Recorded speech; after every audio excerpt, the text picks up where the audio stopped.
Oh, that's cool. How is everybody today? All right. We are live on YouTube. We are live on TikTok. And on TikTok, as always, we are live on the PC version. This is our first time going live on YouTube. And let me send out the invites and whatnot and get that going.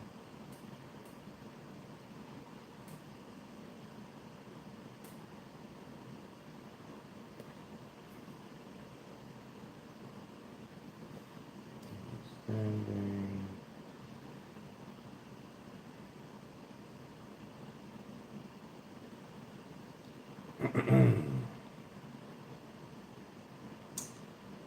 So, the new permit is finally available. I know a lot of you guys have been waiting for that.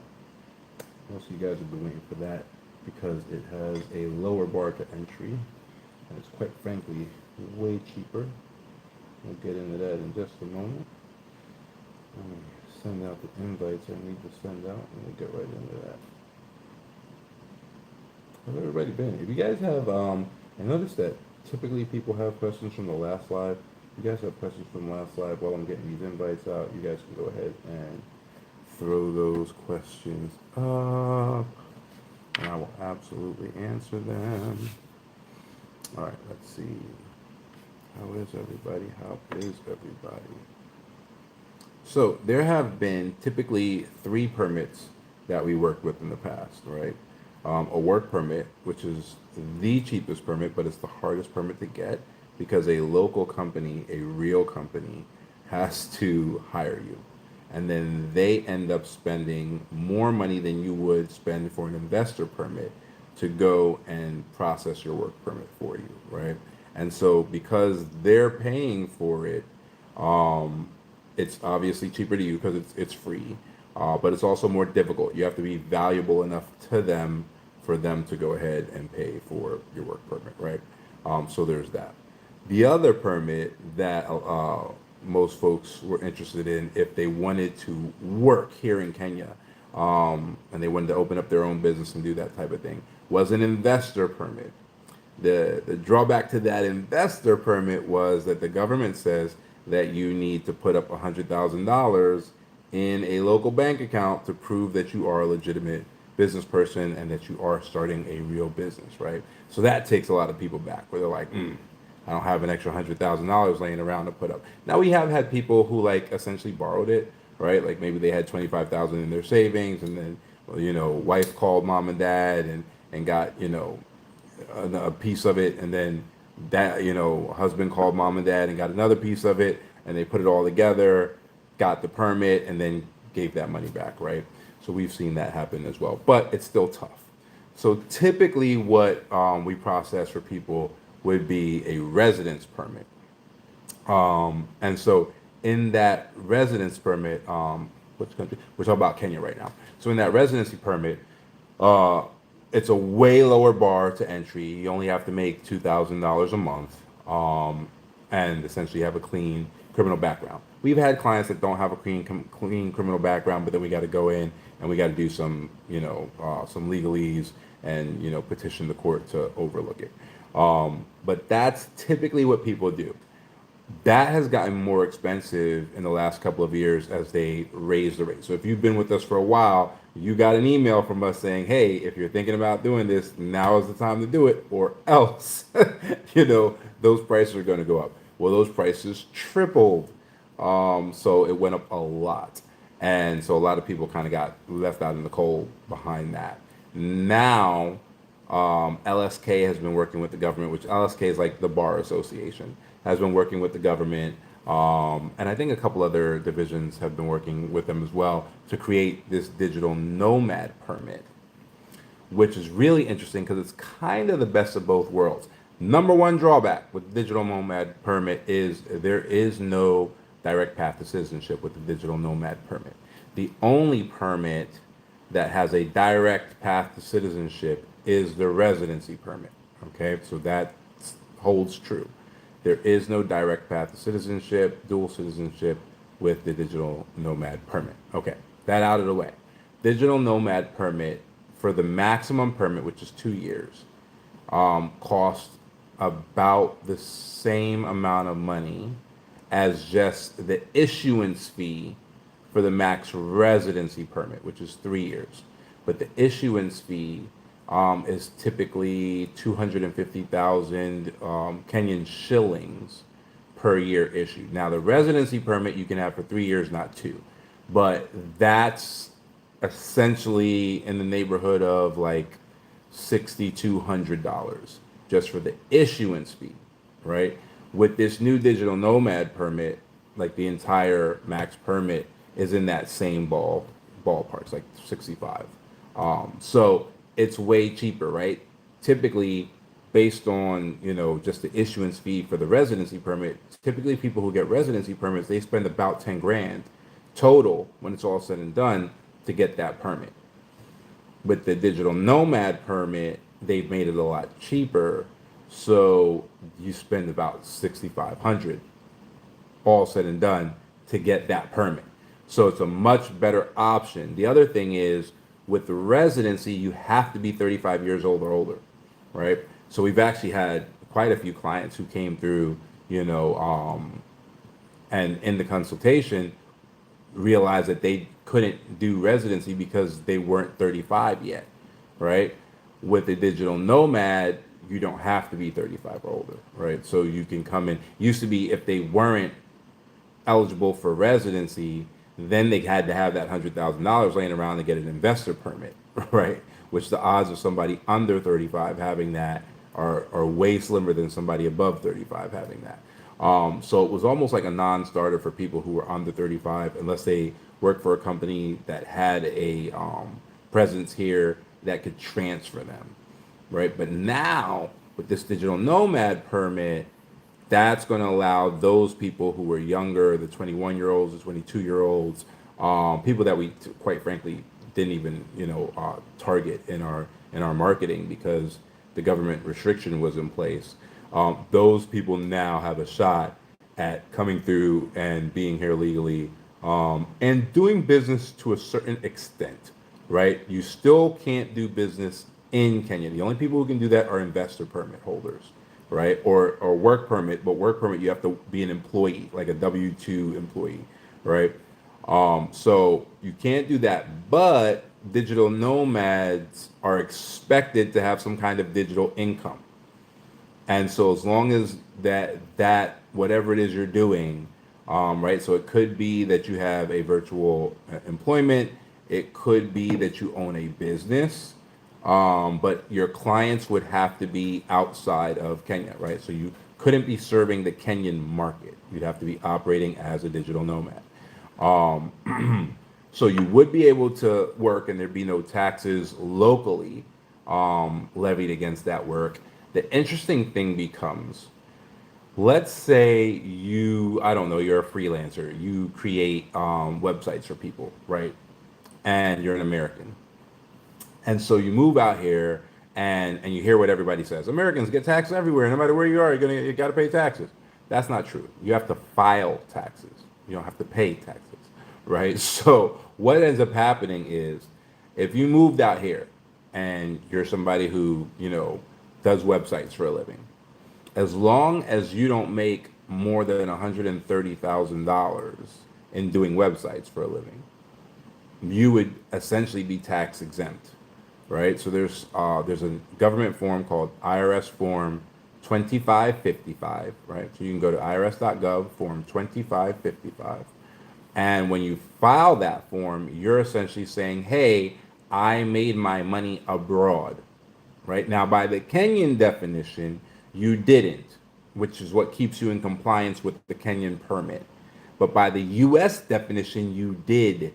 You were here in Kenya for more than 180 days, and you made your money from here, right? So on the Kenyan side, you would not be violating your permit and you'd be legal to stay here. On the U.S. side, you would be working in Kenya and you would be able to file that foreign earned income credit, which gives you $130,000 tax exempt, right? So you could be paying tax on the 80 or 70,000 that you're making a year, doing copywriting or doing, websites for people or doing whatever service that you do for people, as long as you can do that service remotely. If you were to move over here and do it, you would instantaneously be tax exempt. Open the store selling to metal detector hobbyists at the commercial utility locator professionals. I'm not sure what that means, brother. Are you saying, would you be able to operate your store? If it's an online store, yes. You'd be able to operate your store here as a digital nomad, and that would immediately make you eligible, or it should immediately speak to a CPA, but it should immediately make you eligible for that 130,000 thousand dollar credit, that foreign earned income credit. So there's Form 2555, IRS Form 2555. So write that down because that's going to be important. And then also look up IRS Form, what is it? 1116 and 1118, because there are also credits for your business. Now, the issue with the credits for the business are people who come to us and do a digital nomad permit, and this is brand new, so we've only done 4 of them so far. But the people who come to us and they want to move their company to get the company credits, we have to create an offshore company that also isn't here, right? Because if it's here, then now you're violating the permit because now your actual company is based here. So what we do is we do what's called an IBC, an international business company, and we do that out of the Seychelles. And so your company would be out of the Seychelles. It would be doing business in the United States, which is completely fine. And then it would also be able to get a credit. And then you would be operating from Kenya. So you would get that $130,000 credit as well. So yeah. When I was a U.S. contractor overseas, we could not be in the U.S. for more than 2 weeks in order to be tax exempt. Yeah, that's a special exemption because that exemption, you got that exemption even if all you did was like 3 months, right? So like I had now, and this might be a different era, but I had friends who were contractors during Desert Storm. And I did some remote satellite installation stuff during Desert Shield, which was before Desert Storm. I don't know how old you are, but during Desert Storm, there were contracts where like people could drive like water tankers from FOBs, right, which is like a forward operating military base. So you could drive a water tanker from the water purification site to the forward, operating base and supply everybody with, water or whatever, right? And so if that they were like special rules, like you could do 6 weeks and get 50% no taxes, and you could do like 3 months and get a full no tax, and all of that, right? And so with this, you're actually, if you go look up the form or you go to the irs.gov and you look it up, it'll actually say that one of the requirements is that you legitimately have a residency permit in another country or you stayed in that other country. I believe it's 181 days. I believe it's like just more than 6 months or something like that. It might be a little bit more, but it's not 365. It might be like 285. But regardless, there might be a number of days that you can do or that you have a permit. So by getting the permit, you automatically meet the qualification. The day thing doesn't matter anymore. But you can go look at that and look that up and see how the IRS, talks about it. But once you're here, on that digital nomad permit, you're going to have 2 years here anyway, right? As far as the permit validity is considered, you can move around because you're a nomad. You're actually expected to move around. You don't have to, but you definitely can. But as far as the U.S. government is concerned, you're earning income overseas. And it's just a matter of like the differences in the different governments' definitions, essentially. That's still the case, yeah. Yeah, it's been a while. I've been away from that lifestyle for a very long time. want to say that was 1995. It's been a very long time.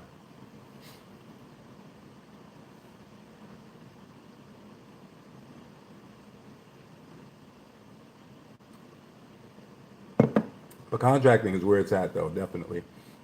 We just built a house for a client. So we have tiers, right? And so sometimes people will come in, they'll just get a permit from us, they'll just get some immigration work done by our law firm, and that'll be the end of it, right? So they'll get the permit, they'll go on their merry little way, and that'll be the end of it, right? But a lot of folks will come in and they'll get a full package from us, right? And so when you get one of our top packages, you get absolutely everything. Your medical insurance is paid, for the first year. You get a brand new car. You get your driver's license converted into the local driver's license. You get your car insurance paid for a full year. You get your house staff paid for a full year. So you get your maid, your gardener, all of those people, right? Of course, you get your immigration, but then we also purchase land in your name and we build you a house on the land, and you sit down with our architect and you design that house to be the house that you want it to be, right? So it's like you get everything. So we actually have a client that we just started building her house, and she's a civilian DoD contractor in Japan, teaching at one of the military bases. I forget whether it's Army or Marine Corps, but she's over there at one of the military bases, and she's a teacher, and so she teaches there. But when she's done, she doesn't want to go back to the U.S.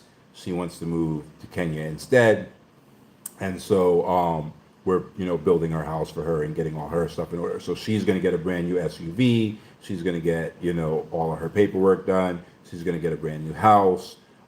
She has a trust fund that she's going to get for the kids. Like she got the biggest and best package right below bespoke. Like you can get a bespoke package and be like, look, I want everything custom, which means that the price is also custom. That starts at almost $500,000. So that's creme de la creme. But you can do that. But most people, they just get our highest like put together package, which is even close to that price. And then they have everything. They have a car, they have a license, they have their tax papers, they have their equivalent of a social security number. They have all their staff in place. They got it all, right? They don't have anything to worry about from day one. And so those folks, a lot of those folks are contractors. So I definitely get that it seems to make a lot of sense to contractors, and a lot of, I'd say right now it's probably about 40%. What do you say? Oh, okay, that makes sense. My assistant's saying more like 60%. So 60%.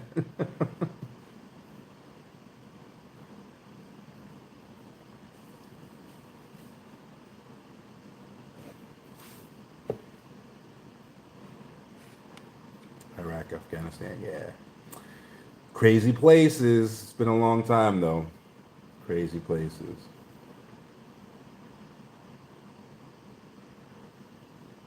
What's YouTube saying? Yes, it's brand new. It's brand new. Yeah, yeah, yeah. So you've been following me for a while then. Yeah. We never used to talk about digital nomad permits because they did not exist until like a month ago. So brand new. Super exciting actually for a lot of people that we've turned away because they didn't qualify. They actually qualify for this now. Question about the trust. If married, can I exclude my spouse and it be just mom, daughter, and I? Wait. Oh, your mom. Okay. Your mom, daughter. Yes. Yes, you absolutely can. The easiest way to do that. Okay, so there's a couple principles to like trust, especially if you're already married. So let me break that down. One of the principles is a principle called seasoning, right? Some places have really long seasoning, like 10 years seasoning built into the law. We do not do business with any of those places, right? One country in the world will allow you to do a trust without seasoning, but that's effectively a fraudulent trust. And that country is just cool with like having your back with you opening a fraudulent trust, which all the other countries are not cool with. And it costs an arm and a leg because they know what you're doing. So that's kind of out. We don't deal with that either. All of the countries that we do deal with have a 2-year seasoning, right? And so what that means is if anything were to come up within 2 years of you opening it, it could be argued that you opened the trust to deprive that creditor or that person of their equity, or their ability to collect a debt. And so the entire trust is a sham, right? Which is the only way really that these irrevocable trusts get set aside, is if you can prove that they're like a sham. There are other ways, but that's the major way, right?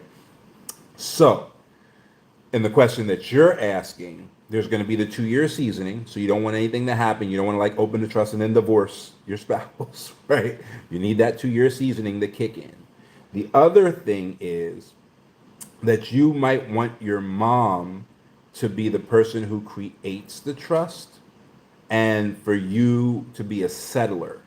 And a settler just means that you're donating stuff that you used to own to the trust, and now the trust owns it. You also do not want to be a beneficiary of that trust if things are on the rocks with that spouse and you're like thinking that maybe it's going to go south, which I'm just assuming might be the reason why you don't want to include them, right? So if it's mom's trust and daughter is the beneficiary, and you have donated things to this trust to which your daughter is the beneficiary of, and it's 2 years before anyone brings a claim against that trust, right? Which would happen in divorce court, right? As long as that happens, the trust is 100% protected because it's an offshore trust. If you did the same trust in the United States, hey Harold, if you did the exact same trust in the United States, it would still be legitimate, on paper, but the issue becomes that if it's a local trust in the jurisdiction of the divorce court, that judge could just set your trust aside. It's kind of like piercing the corporate veil with an LLC. Like a judge could just decide, I think you commingled funds. I'm piercing the veil. I'm going to allow for your personal assets to be, eligible in this lawsuit, right?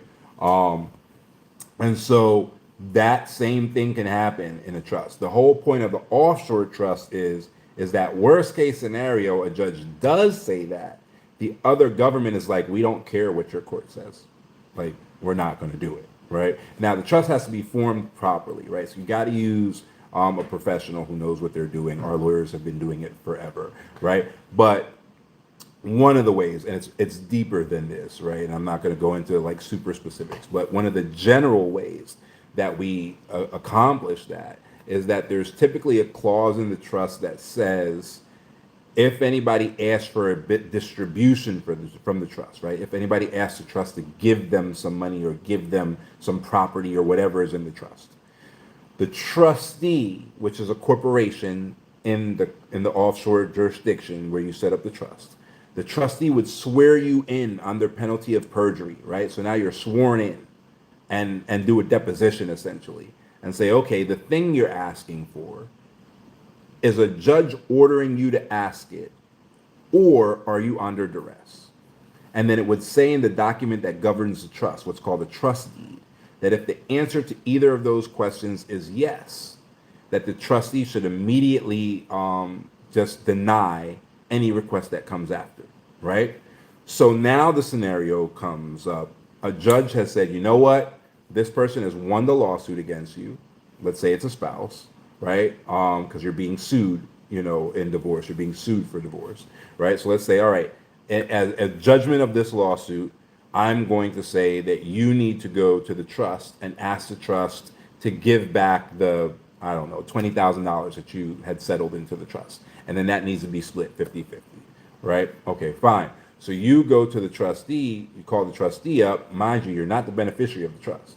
You call the trustee up and you're like, hey, I'm the old settler. I need you to refund me what I settled into the trust. So that's essentially a distribution. I need you to make a trust distribution to me for the $20,000 that I had put in the trust in the first place, because my wife divorced me and the judge is saying that they need to have 50-50. So that trustee is going to swear you in. Is this part of a court order? Yes. The trustee is then going to say, my answer to you is no. So you're going to go back to court and the judge is going to be like, I'm going to hold you in contempt if you don't follow my order. Well, I followed your order. I asked the trustee to give me exactly what you told me to ask him to give me. He swore me in under penalty of perjury and asked me if you had ordered it. I can't lie under perjury, and you can't order me to lie, under oath and commit perjury, right? No judge can order you to commit perjury. So I did not commit perjury. I I ordered him or requested or whatever, that distribution from him, and he said no. There's nothing I can do. I don't own it anymore. I gave it to the trust. It's not my property anymore. Remember, the trustee is saying no, and I've complied with the court order, and then that's essentially the end of it, right? The creditor or the person who's suing you can attempt to now go to that jurisdiction and open their case there. But the whole point of dealing with somebody who knows what they're doing is that they're only going to open an offshore trust in a jurisdiction that does not allow people to come and bring their judgments into that jurisdiction without standing. And the only way you can get standing is if the thing happened there, right? So you can't just come and be like, oh, I got a judgment from America, so I want to open a lawsuit here and sue for the judgment. That works in some countries. We don't use those countries for offshore jurisdiction trusts, right? So when you do an offshore trust, the country you pick is super important, especially depending on what kind of protections you're trying to get. So the answer to your question is yes, you can do that. However, it would make a lot more sense as far as streamlining it that it be your mother's trust, especially if it's for the benefit of the daughter, and you just settle things into the trust, right? And then make sure that whoever sets that trust up for you knows what they're doing enough to protect you in case something goes wrong and the judge agrees with the person who's on the other side of that suit and orders you to, give whatever you settled into that trust back as marital property or something, then that won't work. But the person has to know what they're doing and never lie to that person. The person who's setting up the trust, don't lie to them about anything, right? Make sure that they know everything so they can protect you from everything.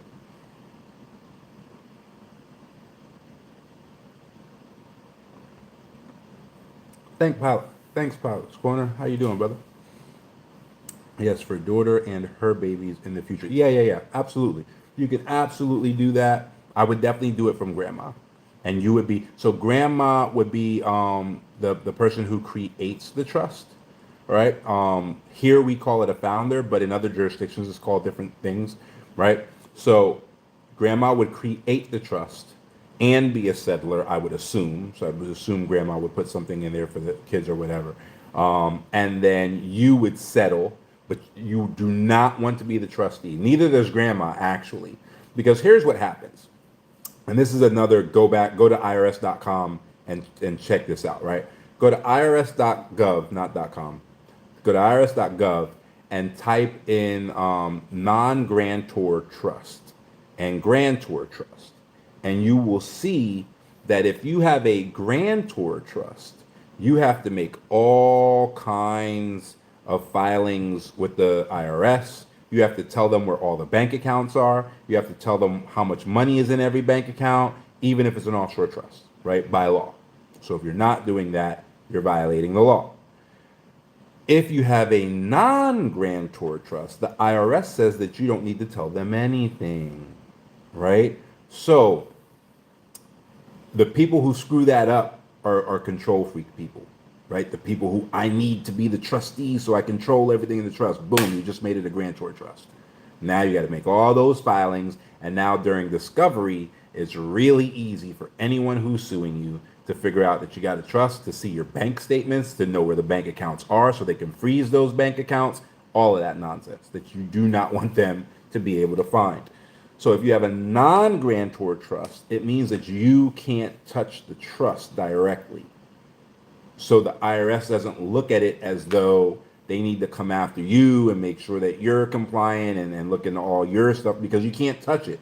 You put it in there and now someone else is in control of it and you can't make any decisions about it, right? And so that's where the trust company comes into play.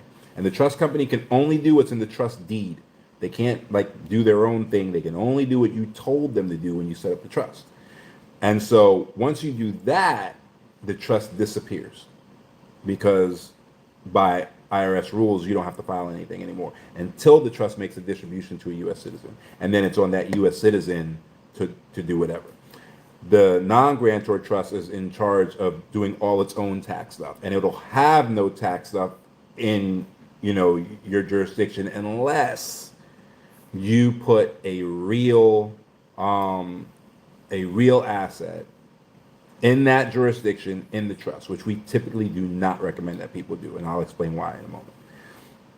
So that non-grantor trust is going to keep everything invisible. Things aren't going to show up as easily. Things aren't going to be as easily researched as far as people figuring out that you have a trust and then trying to figure out a way to find a loophole to get in there. So the non-grantor status is something that you definitely want. Now, what'll end up happening is you'll want that trust to be compounding.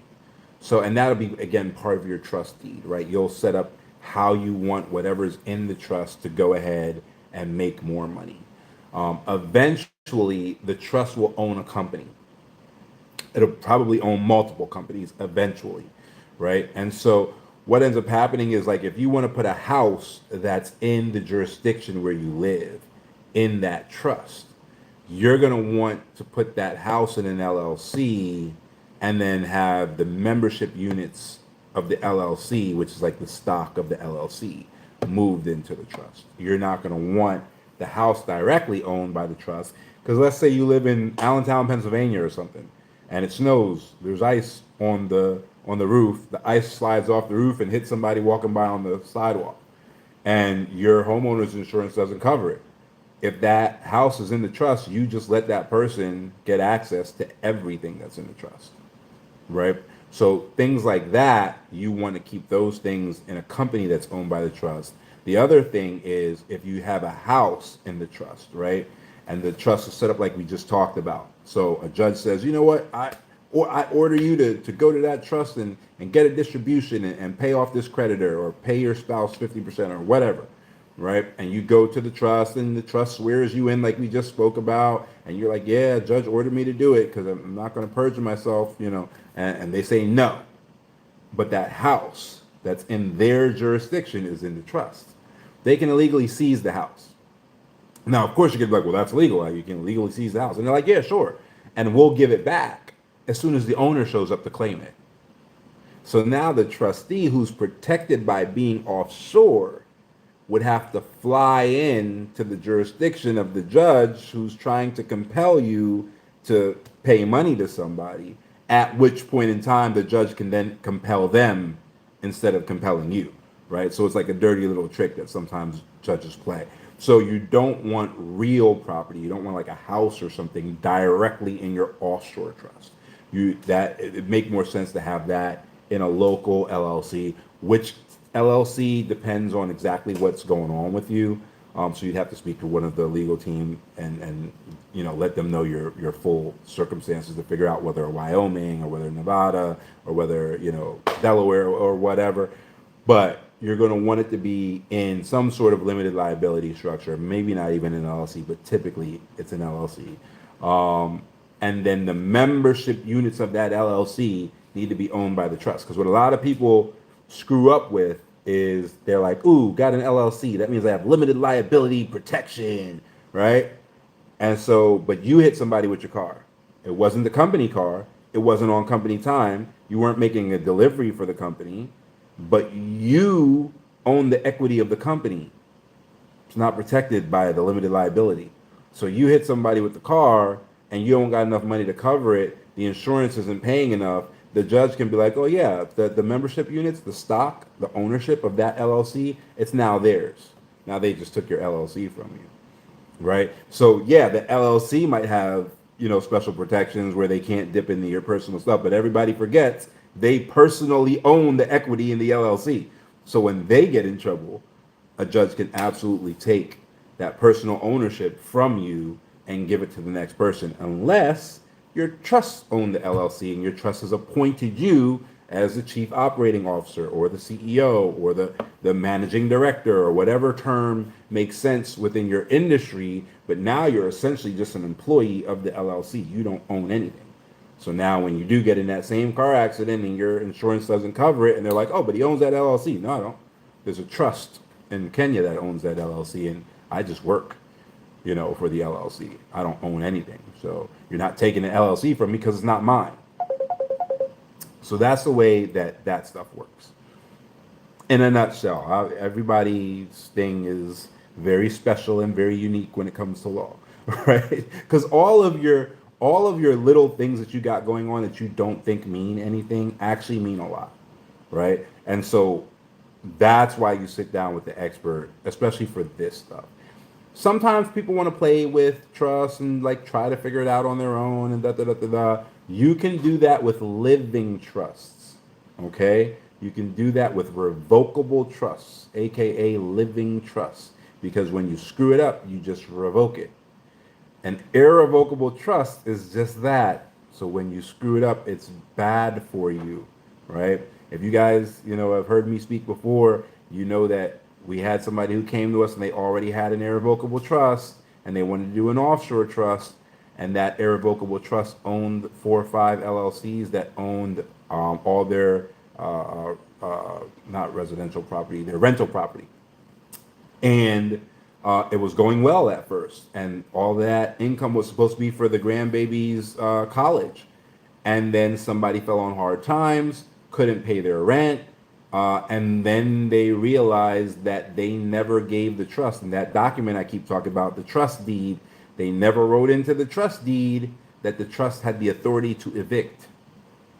So eventually, as you're pushing for court and all of that stuff, eventually the tenant realizes that there's some kind of corporate thing going on where corporate doesn't have the authority to evict anybody, and starts telling all the other tenants in the building, right? And all of their buildings were fourplexes, right? So they all had at least 4 units of tenants in these buildings, and word got out and everybody stopped paying their rent.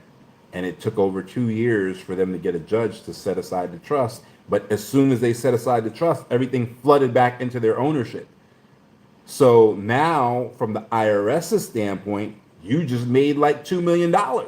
And you owe taxes on that $2 million you just made. But you didn't make anything. You've been losing rent money for the last 2.5 years because you screwed around and tried to write a trust on your own. And you forgot that in a worst case scenario, somebody might need to be evicted, and you never put that in the trust deed. And so the trust company did not have the authority to evict anybody, right? So that ended up being a major debacle for them, cost them big bucks. Essentially, all of the kids' college money was gone because they wanted to play around with an irrevocable trust. So irrevocable trusts, absolutely use a professional. If you want to play with trusts and like get a feel for them, make sure it's a living trust. In a living trust, you are the trustee and the beneficiary. So it triggers nothing.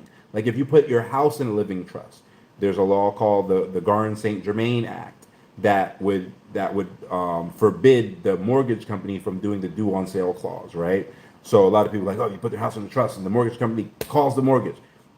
Irrevocable trust may be, but not in a living trust because the ownership really didn't change. The only purpose or the major purpose for a living trust is to skip probate, right? And maybe to get used to trust. Like if you want to play around and like learn it on your own, right? But a living trust will help you, send things from one generation to the next without probate. It will not give you asset protection, right?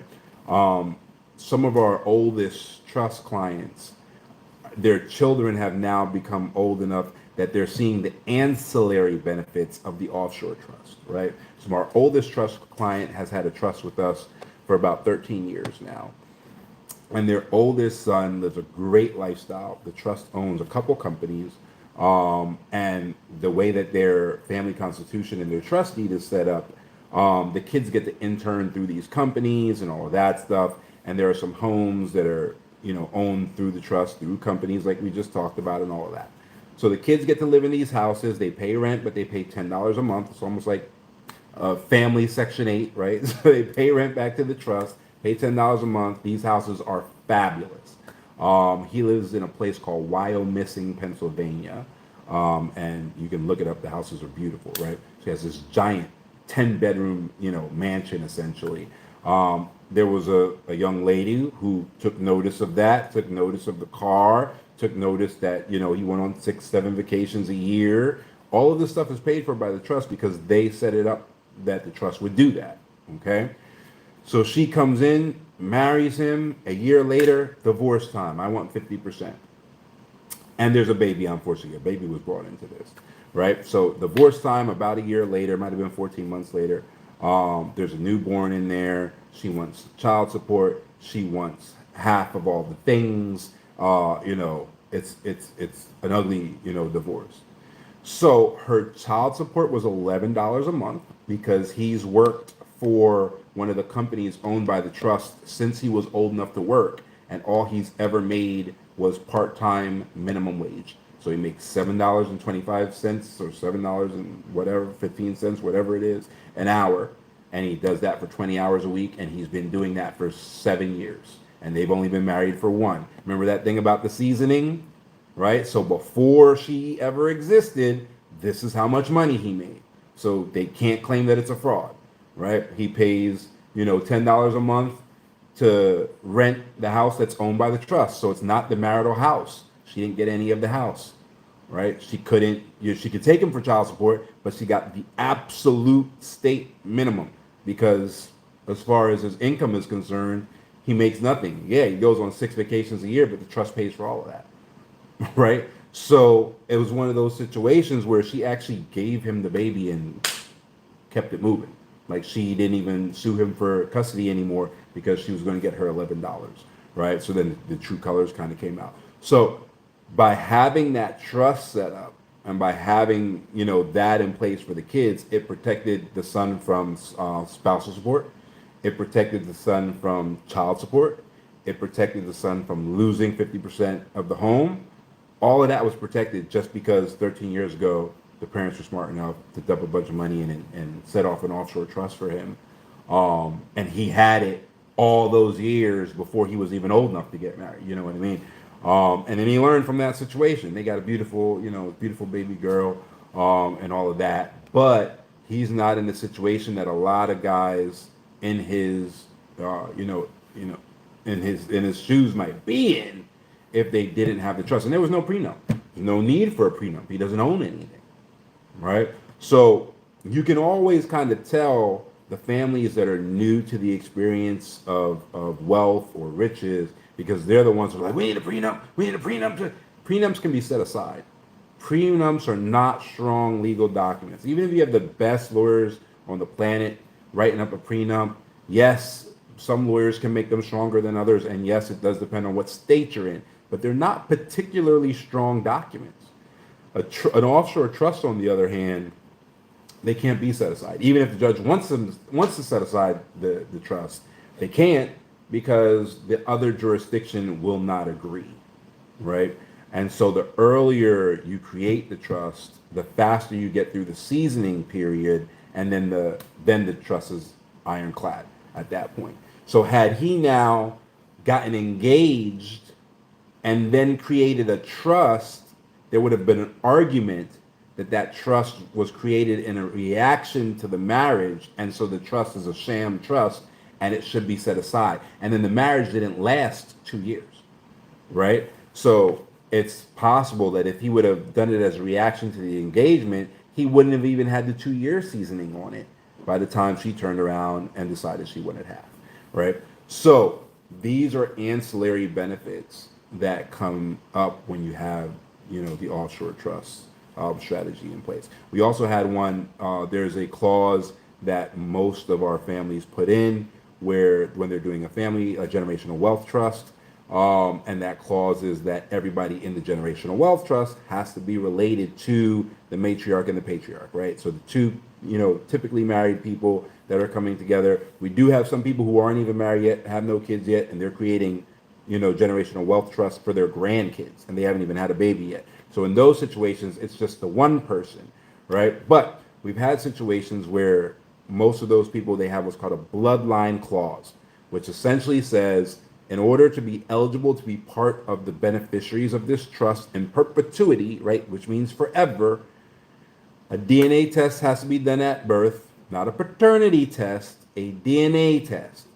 that proves that you are related to the originator of the trust, right? Back to the patriarch and the matriarch, you are directly related to them, right? And so we've had situations, again, with some of these older families that have had, trust with us for over a decade, where the beneficiary was a daughter, and she's now having a baby. And she's like, look, I'm pushing the baby out. I know this is my baby. And because the trust company is the trustee, they're like, listen, we just do what the trust deed says. Like, we get it, but if you don't submit a DNA test to us, your child will not be a beneficiary of the trust. You'll have to do it, but then they don't get any of the money in the trust. So the woman gets something called P-prom, where her water is broken prematurely, the baby's premature. Now we got to do an emergency C-section, got to get this baby out of you. Okay, fine. Now everything has to be checked out with the baby. Are the lungs developed? NICU. All right, cool. Baby's out of NICU. Now you get to see your baby. Great. Now you alert the doctors, hey, there's this legal thing.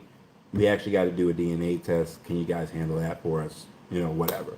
DNA test comes back. Mother's not related to the baby. Neither is the father. Because there was another emergency C-section at the same time, and in their haste to take care of this emergency C-section, they swapped the babies. They would have never known that had there not been a trust that forced them to get DNA tests, because like she said, I pushed the baby out. I know it's my baby. I don't need a DNA test. That's not the point of the DNA test, right? So there are these ancillary benefits that end up happening sometimes when the trust is in place that protect those future generations in ways that they would have never predicted that they would have been protected.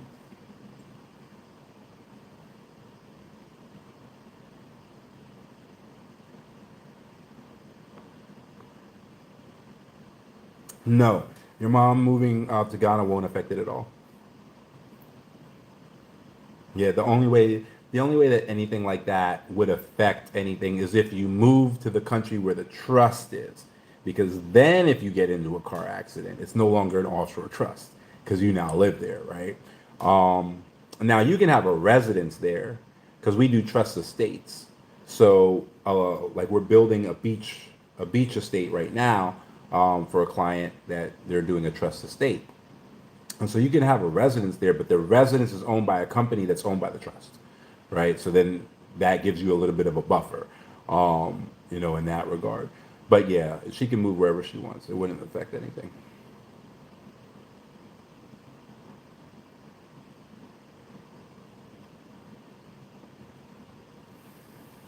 I have to, sorry, YouTube. Let's see. This is my first time doing YouTube live. So if there's something, it looked like it was asking me to do something. If there's something I'm supposed to do that I haven't done, you can just throw that in the chat. Like if I'm supposed to respond to something and I haven't done it, you can definitely let me know that you sent me something and I'll figure it out. How can a person find their trust if it has been moved? Or does the trust find you if it has been moved? Oh, if the person moved? All right. So the family will always know that there's a trust, right? And typically over time, more trusts pop up. Now, a lot of people think you need to be super rich to even have a trust.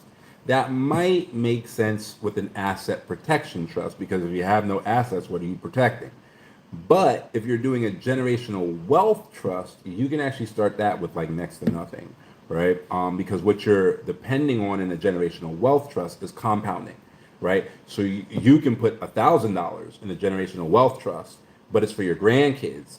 And let's say you're 20 and you're setting up this trust for your grandkids because you have great foresight, but you don't have a lot of money. So you're not trying to make monthly payments to the trust. You can set up a trust at 20, put $1,000 from a tax return into it, and set that up so that it's called a DRIP, dividend reinvestment program, right? So you order the trustee to reinvest the interest that you make on that $1,000 over and over and over again as soon as you get it. Never pay that out. Always reinvest it and keep making money. So what happens there is called compounding, right? So if you put in that $1,000 and let's say you get 10%, which is what the S&P 500 essentially issues on average, right? The average ROI of the S&P 500 is it grows 10% a year. So you're getting 10% a year, right? The trustee is investing that thing in the S&P 500 like you ordered them to. 60 years after you put that in, it might be $2 million, right? Which, you know, if you had a kid, if like I said, you weren't married, you had no kids yet, you were, 20, okay? So you get married at 25, you have a kid at 26. Typically, kids tend to have kids when their parents had kids, right? So you have a kid at 26. 26 years later, they have a kid at 26. Remember, it's the grandkid that's the beneficiary. 26 years after that, right? So now all of that time has passed, and that $1,000 could be 2 million at that point, right? Of it just compounding and compounding and compounding. Now, the jurisdictions where we set up the offshore trusts, their trusts are tax exempt. So nothing is eating that money while you make it. It's growing tax exempt for years. And you don't have to make another payment. You just put in $1,000 once, right? So the money is actually the easy part.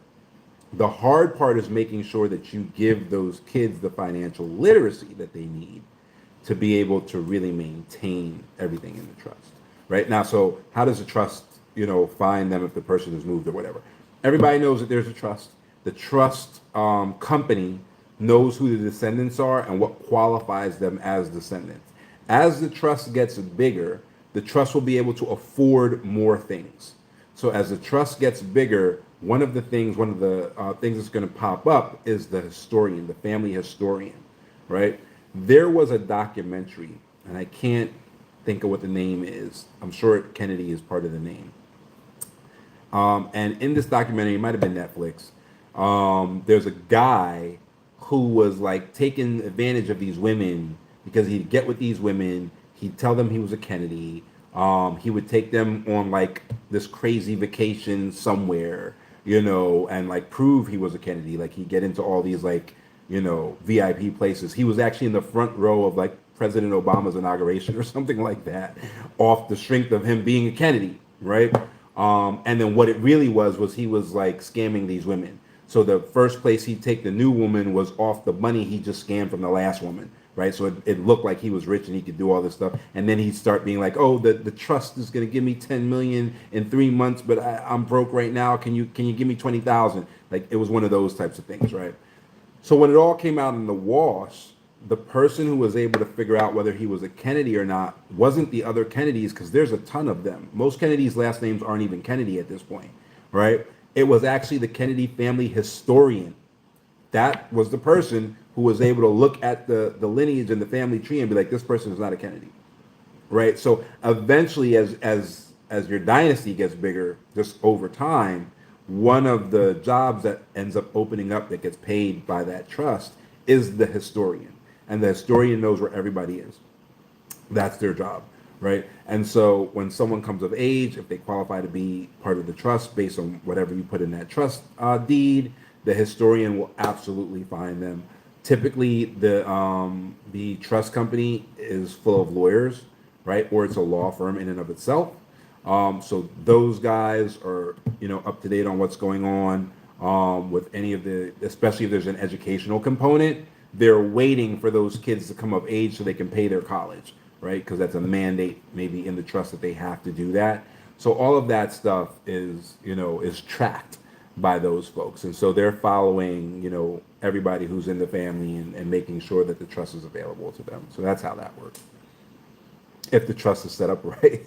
If you try to do it yourself, you might be in a situation where if you pass, then that whoever was supposed to be the beneficiary might not know, and there might not be anybody to find them because nobody even knows the trust exists except for you, and then you passed.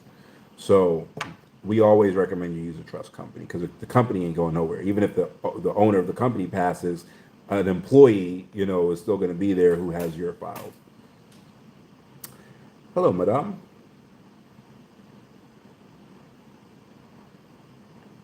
Hopefully that answered your question, Passion.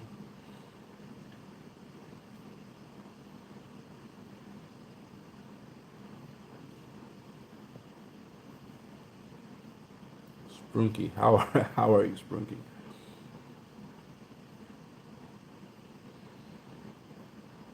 My father has my trust and pretended not to know about it, but I reported him. So different places. I don't know. So you reported him. So different places. What does that mean? Different places. If your father is the trustee, oh, to different agencies. Okay. If your father is the trustee, and this is like when you look at the movies, right? You look at these movies, and there's like rich kids in the movies, and there's a trust fund, and then the kid does something that the dad doesn't like, and the dad's like, I'm cutting you out of your trust fund, right? Right? That's typically not possible. Now, there could be a clause in the trust that says that the trustee can essentially disinherit a beneficiary. Um, but that can obviously be fought in court. Now, a lot of people will put in a no contest clause. And the no contest clause says that if you try to fight something in court, you're immediately removed as a beneficiary. If you win, obviously the judge is going to order that you maintain your beneficiary status. But if you don't, or if that clause is written really, really well, then you may get kicked out of trust just for starting trouble type of thing. Um,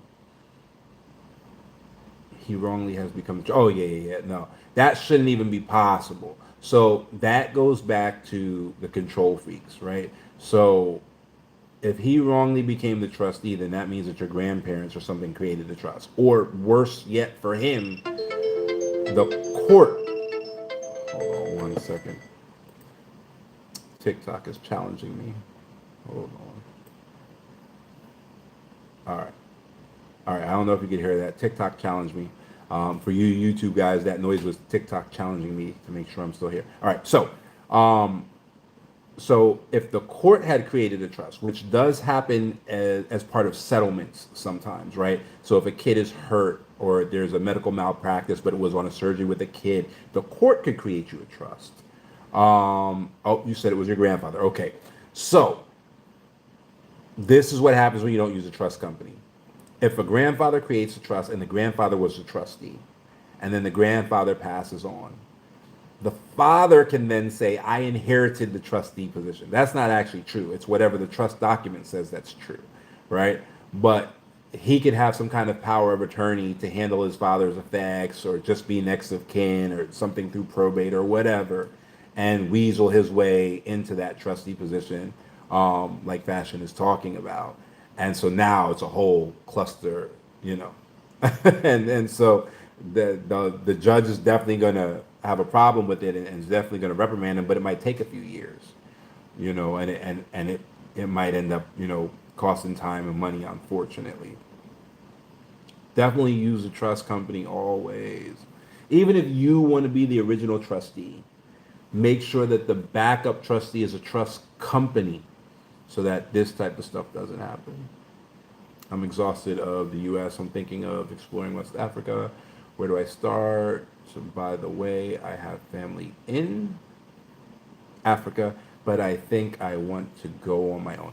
So, I did due diligence in 34 African countries before I found Kenya, which is in East Africa. I did not like West Africa. It's just personal, whatever.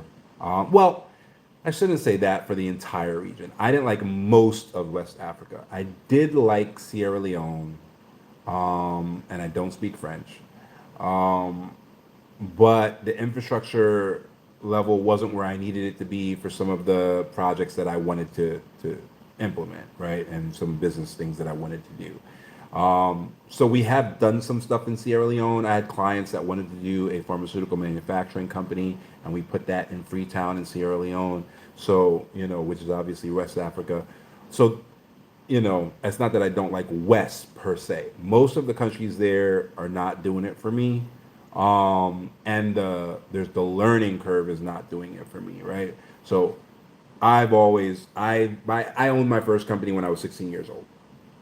It wasn't nothing special. It was at the YMCA. I had like a martial arts club in there, but I had a contract with the YMCA, and I did it as a business. I had a business license and all of that, right?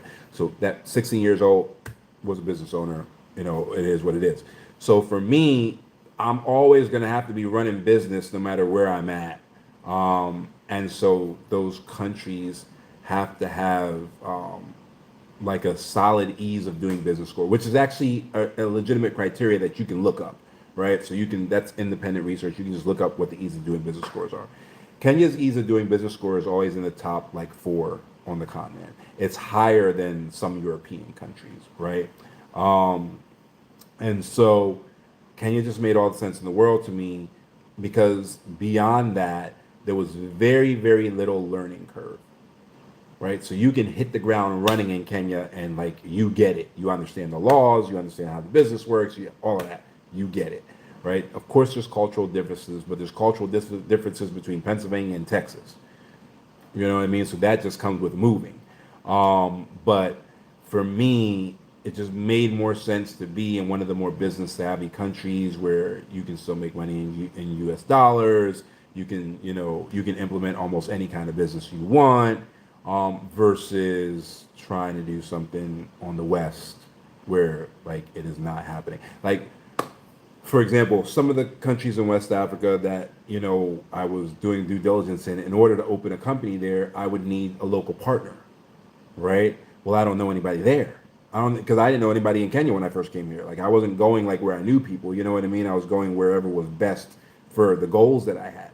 So if I don't know anyone in your country, how do I make an intelligent decision about who to give part of my company to in order to be in legal compliance to open up, you know, a business in that country, right? And so that's where you hear these horror stories of people talking about they got scammed and they lost everything and things were robbed from them because they put themselves in a position where it was like, oh, I did a DNA test and it says I'm from Ghana. Guess I'm going to go to Ghana. And then they get to Ghana and they try to open a business. And it's like, in order to open up a business, a local Ghanaian has to have 10% equity.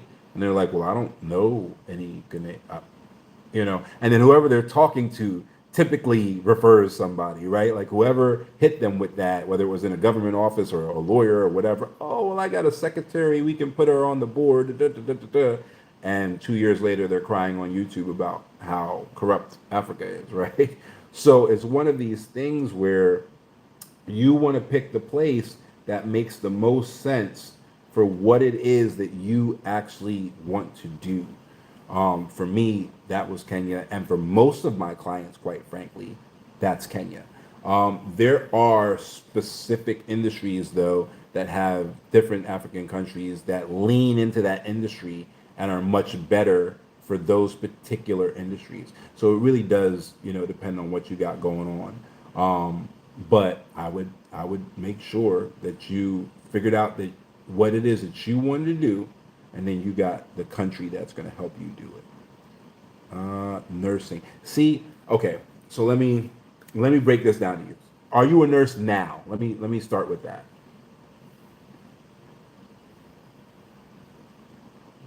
I hired a forensic investigator, and it's been going. Oh yeah, it's going to go on for a while. Yeah, definitely. Okay, so you are a nurse now. So you're going to understand what I'm about to say to you, right? In East Africa, the only nurses that can practice in America are Kenyan nurses. Rwandan nurses, and you can know a nurse who's from Rwanda, but she did not get an RN in Rwanda and then just transfer that RN to the United States. Absolutely not. The only nurses that are recognized in that way are Kenyan nurses. Kenyan nurses literally take their NCLEX, which you know what that is. For the rest of y'all, look it up, right? But they take their NCLEX exam, they submit their results to the State Board of Nursing wherever they want to work, and they get credit for their time as a nurse, right? Which some countries don't get that. So some countries, like it used to be the Philippines, you could be a nurse for 20 years. And then you take your NCLEX and you submit it to the State Board of Nursing, and they accept you as a new nurse, not a veteran nurse of 20 years. In Kenya, you would be accepted as a nurse with whatever experience you had, right, as an RN.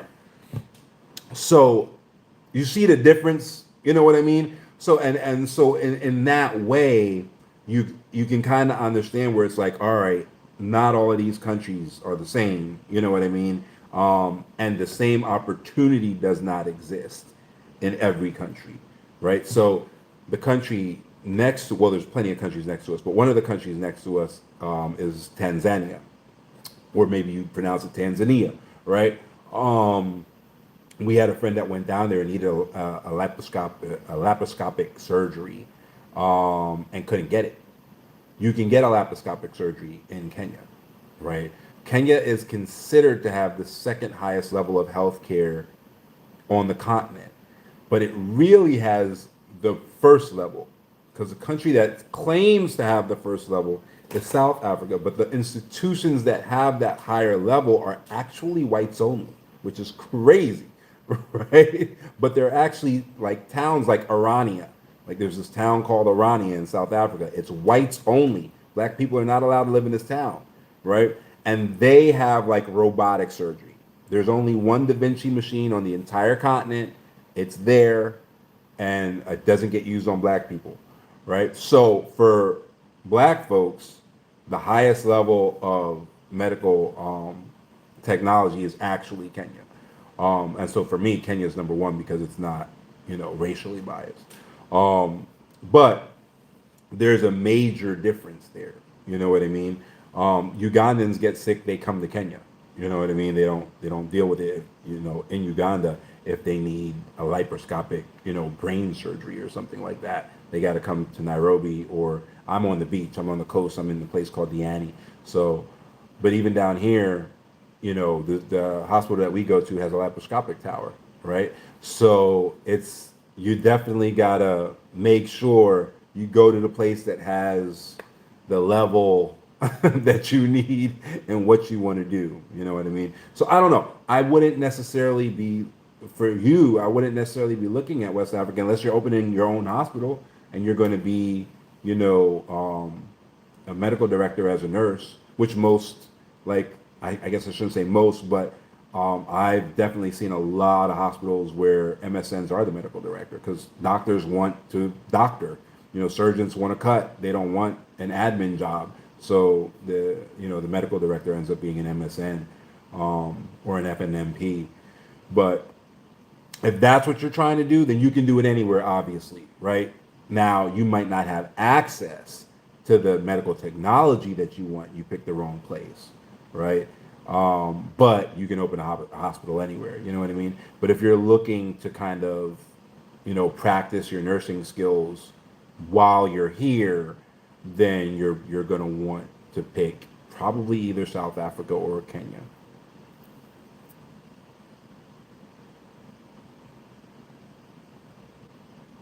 Yeah, definitely not. Definitely not. They're not made equal, that's for sure.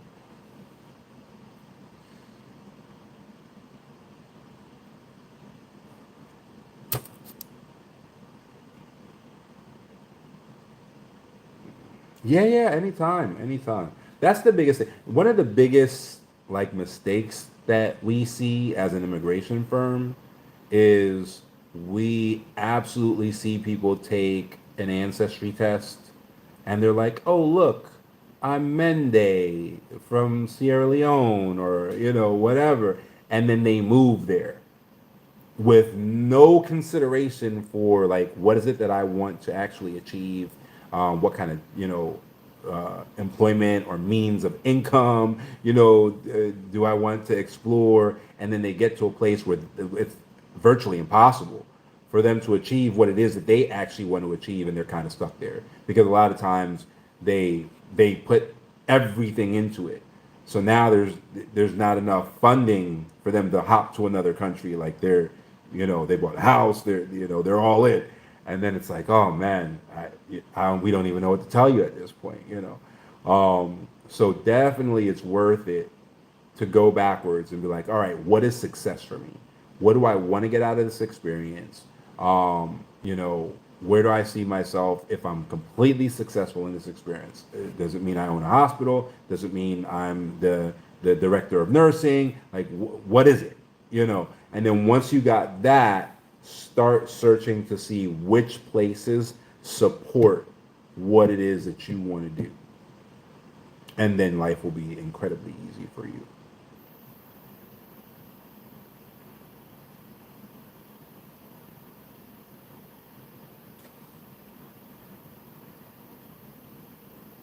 The difficulty comes from lack of planning.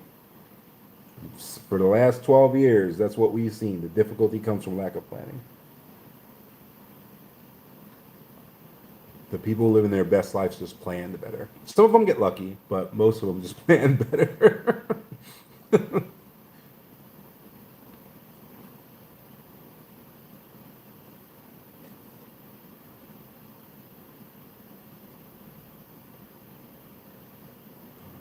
If I didn't, I feel like I missed the question and I'm looking for it. I'm on the computer version though, so cut me a little slack. If I did not answer your question and you're waiting for me to answer it, ask it again because I can't find it. Try to say this, but it's my maternal grandmother. Okay. So I realized I have power in it. Yes, yes, yes. 4 years sounds right. Yeah. Fashion, that sucks. You're gonna win in the end. It just takes forever. And the reason why it takes forever is actually the strength of the trust, right? It's taking forever because the trust document is what controls the outcome of this, right? Um, and so, depending on who wrote the trust document, hopefully it was not your grandfather himself. But in your grandfather's age, there was no chat GBT, there was no, legal Zoom. So I'm assuming he didn't write it himself. I'm assuming a lawyer wrote it. Um, and so in the end, you're going to be fine. But the thing is that like the law doesn't govern it. The trust deed governs it. That's why they're not like, oh, look at statute number 1127, boom, guilty, not guilty. Like they can't do it that way. They actually have to sit down and look at the trust deed and apply it under the law and all of that stuff. And that's why it's taking so long. I hear you. Yeah, it definitely should. It definitely should. The only thing that would stop it, and that would technically be temporary, but the only thing that would stop it is if it wasn't clear on how a new trustee is selected. And if the court were to then look at that and say, well, I guess technically he is the trustee, then what you really need to do is get familiar with the trustee, because then you would have to like sue them for fiduciary misconduct by not following the trustee, which I'm sure he hasn't done. So that would then probably be the next steps. But typically, especially if you're like grown, typically it works for you. When there are kids involved and you need a custodian or a friend of the court or something, that becomes a little bit different. But as a grown person, you typically win these things. They just take forever.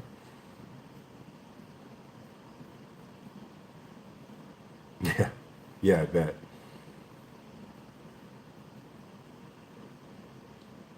Oh yeah, definitely. Especially like, is it like, is he a felon for like embezzlement or like fraud?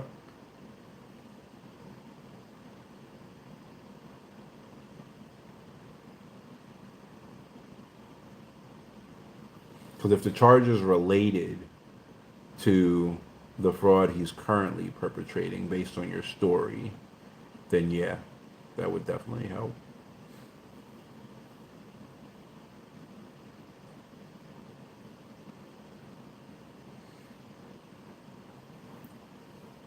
Because remember, it's civil, right? So the burden is way lower, and you can show former bad acts. It's not the same burden as criminal court.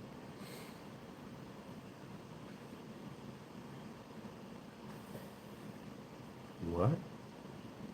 Oh, TikTok is telling me to ask you guys to tap the screen and share. I always forget to do that. But I got these little banners popping up on the computer version of TikTok here.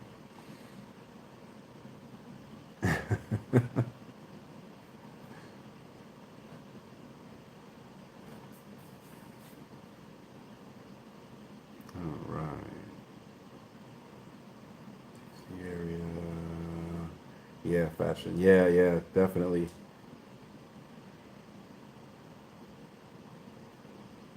Oh, that sucks. Yeah, I hate to see that. We unfortunately we see a lot of that. Not a crazy amount, but a lot because a lot of people will come to us that and they already have trust and they're trying to make another trust, which happens, right? So if you create what we try to do with clients, especially clients who have never done trust before, is we try to start with what's called a family constitution. That actually fixes a lot of these issues, right? It's incredible how important and how powerful the family constitution can be. Because the family constitution even has conflict resolution terms in it, right?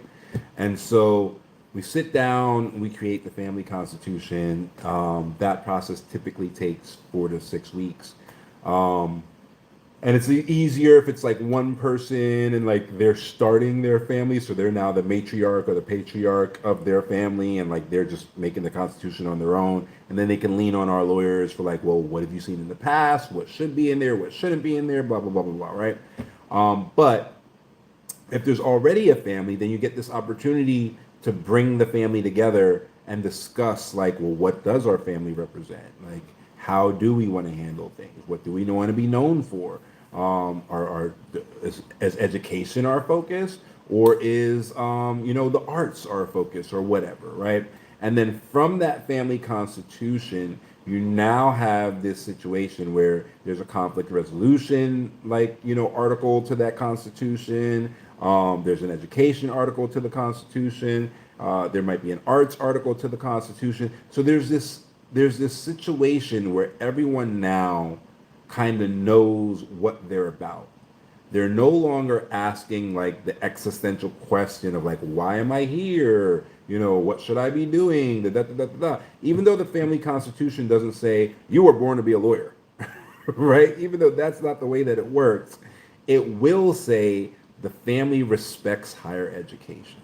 The family, has always, been part of the arts, right? And as the family grows, new branches of the family, can come into existence, and they can have their own constitution for this branch of the family, and blah blah blah blah blah. It doesn't lock anybody into anything, but what it does give people is it gives them purpose, and it gives them artifacts, right? Which is something that kind of comes from sociology and psychology. Artifacts kind of mean like totems that the family can rally around, right? So, for example, in like Lancaster, Pennsylvania, right, horseshoes are a cultural artifact, right? They believe that horseshoes ward off evil. Lancaster, Pennsylvania is where a lot of almost said Mormons, a lot of Amish live, right? So they believe that horseshoes, like hammered into the wall and above doors and all of that, ward off evil, and it's something that everyone understands when they see it. It's a cultural artifact that they can see that artifact, and they all know something culturally that people outside of their culture don't know, right? And so these artifacts, come into place. These family traditions, whether it's we do, pheasants on Thanksgiving instead of turkey, or like whatever it is, the littlest, dumbest stuff still creates this unity among the family that isn't there with families that don't have this essentially heraldry. That's essentially what it is, right? So families without this heraldry and without this constitution and without this guidance and this framework typically are not as close as families that do have it, right? And so that's why it's like really hard to like take on the Kennedys or the Rockefellers or the DuPonts or like any of these families that have built this kind of legacy.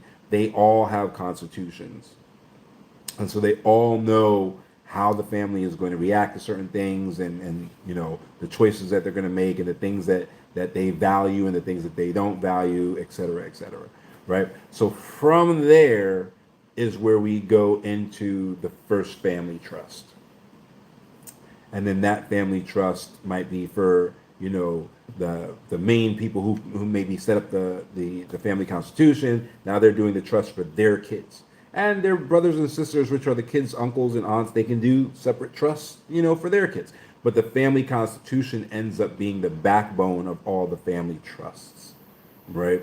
And then as that family, you know, grows and grows and grows exponentially, you know, over the generations, concordant trusts, as we call them, will end up popping up on the sides. And sometimes you'll get an endowment, which is like a trust, um, except it pays out to how can you say, it pays out to your will, right? And not your will like your will after you passed, like what you want to happen individually, right? So for example, in my trust, only my children can be part of the trust, right? They have to be related to me. But what happens if one of my kids adopts a child, right? If they adopt a child, that child is covered by the endowment. And the endowment pays for education and will give a loan to start a business, you know. So the endowment does less than the trust, but it makes sure that there's something for, you know, even like the cousins and the nephews and the nieces, you know, they don't necessarily come from me because it could be on the married side, right? So those people still get something because they're still family. They're just not my kids, right? So I take care of my kids with my family trust and whatever, but there's an endowment for family where the family can still, you know, go to college or, you know, go take a trade school or whatever, and that will be paid for, and they can, you know, either open a business or get down payment assistance on their first house or like whatever, right? So you can have endowments to the side of trusts. You can also have your trust become an endowment if there are no more beneficiaries, right? So like what happens if you have a trust and then 2 generations down the road, you know, something happens, and there are no more beneficiaries. Well, that trust, there can be a clause in there that turns the trust into an endowment, right? So if in your family constitution, you love the arts, what mattered to your family was protecting the arts, and then there are no more beneficiaries to the family trust, boom, now it's an arts endowment, right? And now it just pays for whatever it is that you wanted to pay for. Kids from, you know, impoverished neighborhoods to be able to go to Juilliard or whatever, right? But now the compounding keeps going because the money keeps building forever. And then you can have the trustee, start an endowment instead and actually pay out to whatever it is that you think is important, right? And so that's how a lot of these things work. But that family constitution, man, that changes everything. We've had clients that have a family constitution, and in that family constitution, there's always a conflict resolution article, or at least clause. And then, like, someone does something unthinkable, like the brother sleeps with the other brother's wife and gets her pregnant, and they use the conflict resolution clause in the family constitution to like handle it, and it doesn't rip the family apart like it would a normal family. Right? So family constitutions are serious. They really give a family a head start. What happens if the trustee dies? So Tony, we were talking about, we never really recommend individual trustees. We always recommend trust companies. And so the company never dies, right? So, you know, maybe like the caseworker that you engage with might pass, right? But the company is always going to be there. Typically, trust companies are law firms, or there's a company that has some lawyers. But the trust company way better than having an individual trustee. If you have an individual trustee, though, in the trust, it should say who the backup trustee is. Great. One more. Are we protected from unscrupulous trust companies? Well, so the trustee can always essentially embezzle, right? We typically call it a fiduciary misconduct. It's illegal everywhere. In every country, it's illegal. But any trustee can do that, whether they're the individual trustee, whether they're the corporate trustee. Corporate trustees tend not to do it more than individual trustees because they got bosses and they got audits and they got all this other stuff, right? And typically part of your contract with a corporate trustee is that you can audit them every year. Every year you can choose a new trustee, blah, blah, blah, blah, blah. Like all of those things are kind of built in, right? So you're typically safe. Trustees have multiple trusts under their wing. So if they screw up one trust, all the trusts come to investigate them, right? So then it becomes a class action suit, and like everybody, gets to be made whole from whatever the corporate trustee did. So that typically doesn't happen on the corporate side. It typically happens on the individual side, where now, the money is for the kids, which, like Fashion was just telling us, she has this problem right now in her trust. The money is for the kids. It was started by the grandparents. The granddad was the trustee. The granddad passed away. Maybe it wasn't clear who the next trustee was supposed to be. So dad becomes a trustee, and then dad starts saying, well, she lives under my roof, and I fed her for 18 years. I should be able to reimburse myself from the trust for feeding her for 7 years, for 18 years, because, the trust should be taking care of her, not me, even though you're her father. You know what I mean? So people get funny, when that money is sitting there in their face and they're the trustee, and they start trying to make up excuses as to why they should be able to touch it. Trust companies don't do that. Because typically, like for example, with our trust company, there's a portal. So when money goes out of the trust, the receipt is there.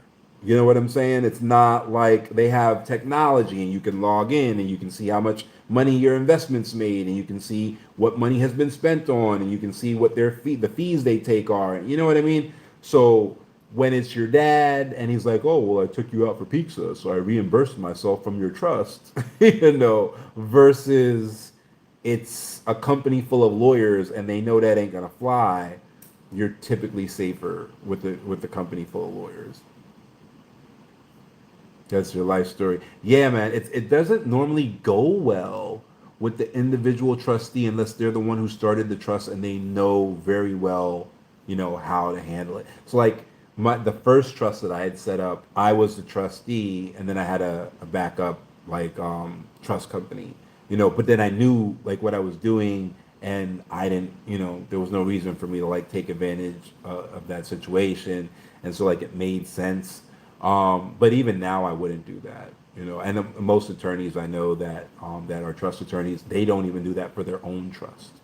So, and also it crosses into that non-grantor versus grantor trust if you're an American, right? So if you have a grantor trust, which means that you're the trustee, or you can get your fingers into that trust some kind of way.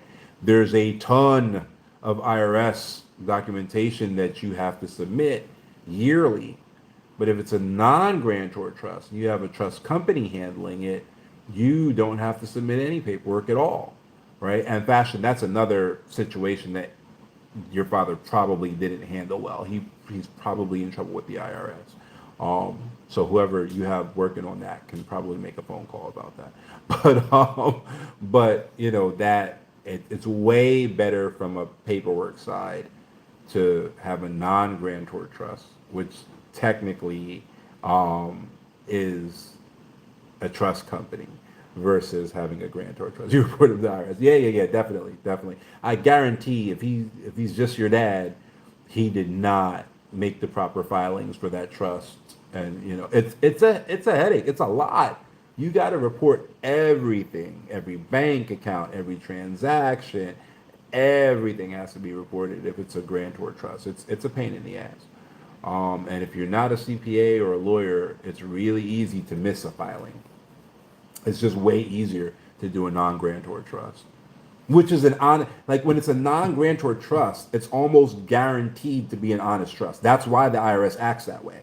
Like if you have a law firm operating the trust as trustee and you are not the beneficiary, then how are you stealing from the trust? Like you can't. You're not the beneficiary. You're not the trustee. You don't own anything in the trust anymore, even if it was you who gave it to the trust. Now it belongs to the trust, and it's for the benefit of your grandkids or your kids. Like there's nothing you can do at that point, that would essentially, trip any red flags for the IRS. Now, yes, of course, you could have something weird in the trust deed saying that the settler can get, a distribution of 5%, if he pleads with the trustee for it. Like there are weird clauses that people try to put in trust and all the time, and then you're just corrupting your own trust, and possibly at that point it's no longer a non-grantor trust because you can get your fingers into it. So any little trick you try to play to be able to like, oh, I'm going to make it non-grantor, but I'm going to write this little clause in the trust deed so that I can backdoor. Nope. Now it's a grantor trust. And now it's a stupid grantor trust because now you don't even have real control over it and you made it a grantor trust anyway, right?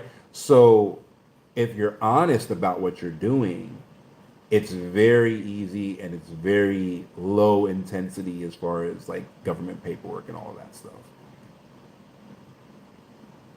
For Americans. If you're in the UK, then that doesn't apply to you.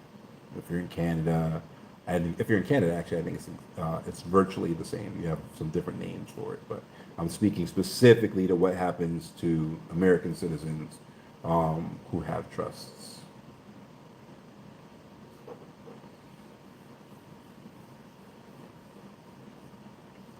Very happy you reported him to the IRS. He's going to have a problem. He's going to have a very serious problem. The IRS might actually square this thing away for you eventually. They typically wait until the last year.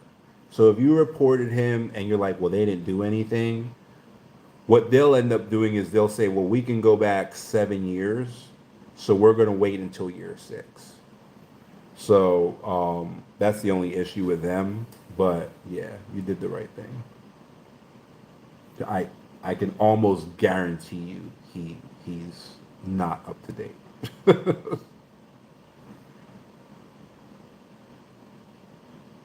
Oh yeah.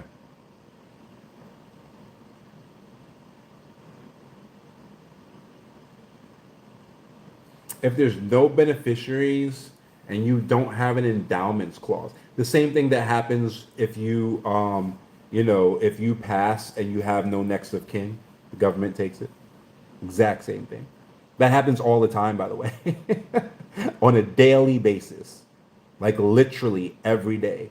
Someone expires. I'm trying to use TikTok friendly words for you guys in YouTube that think I'm talking funny. Someone expires. They have no next of kin. What ends up happening is there's typically a database in every state, and it's typically called something lost lost funds bureau or something like that, right?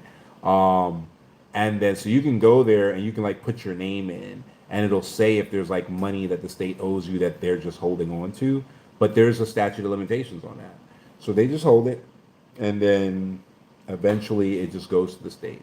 They'll look for a next of kin, but if you have no next of kin, it just goes to the state. Now, if there's no beneficiaries, and so they're looking for the next of kin of the last beneficiary, it'll go into probate, because what'll end up happening is the trust will dissolve, which has to be done by a judge because it's irrevocable. So a probate, it'll go back to probate. A probate judge will end up setting aside the trust, they call it, and then the next of kin would be able to inherit, but then inheritance tax would hit. So that might be pricey. Like right now, we utilize for generational wealth trusts, we utilize a tax exempt trust structure. So people, like we're building an estate right now on like a 1/4 acre. It's like a 10-bedroom house, and it's only going to cost them like 400,000. It's like a 10-bedroom house on a lake, like next to so like the ocean is here, but then there's a lake a little bit away from the ocean, and like we got them property right on the lake. So they have a lake house that's actually next to the beach, right? So it's an amazing property. And so imagine, someone calling you talking about, oh, you're the next of kin of this beneficiary, and by the time it gets to that point, this trust estate has been in the trust for 5 generations. So now it's a $30 million beachfront estate, and you just get it out of nowhere, but you got to pay taxes on it because now it's inheritance tax, right? It's inheritance tax time. So essentially at that point, it tends to shrivel up because like people are going to like sell the estate. They're not going to try to live there. They can't afford to maintain the trust because they don't have the knowledge necessary to do so. So at that point, it normally evaporates. Which is why I always say the money is easy. It's the education that's hard. Make sure that there's an educational component built into your trust deed, and that it's part of your family constitution.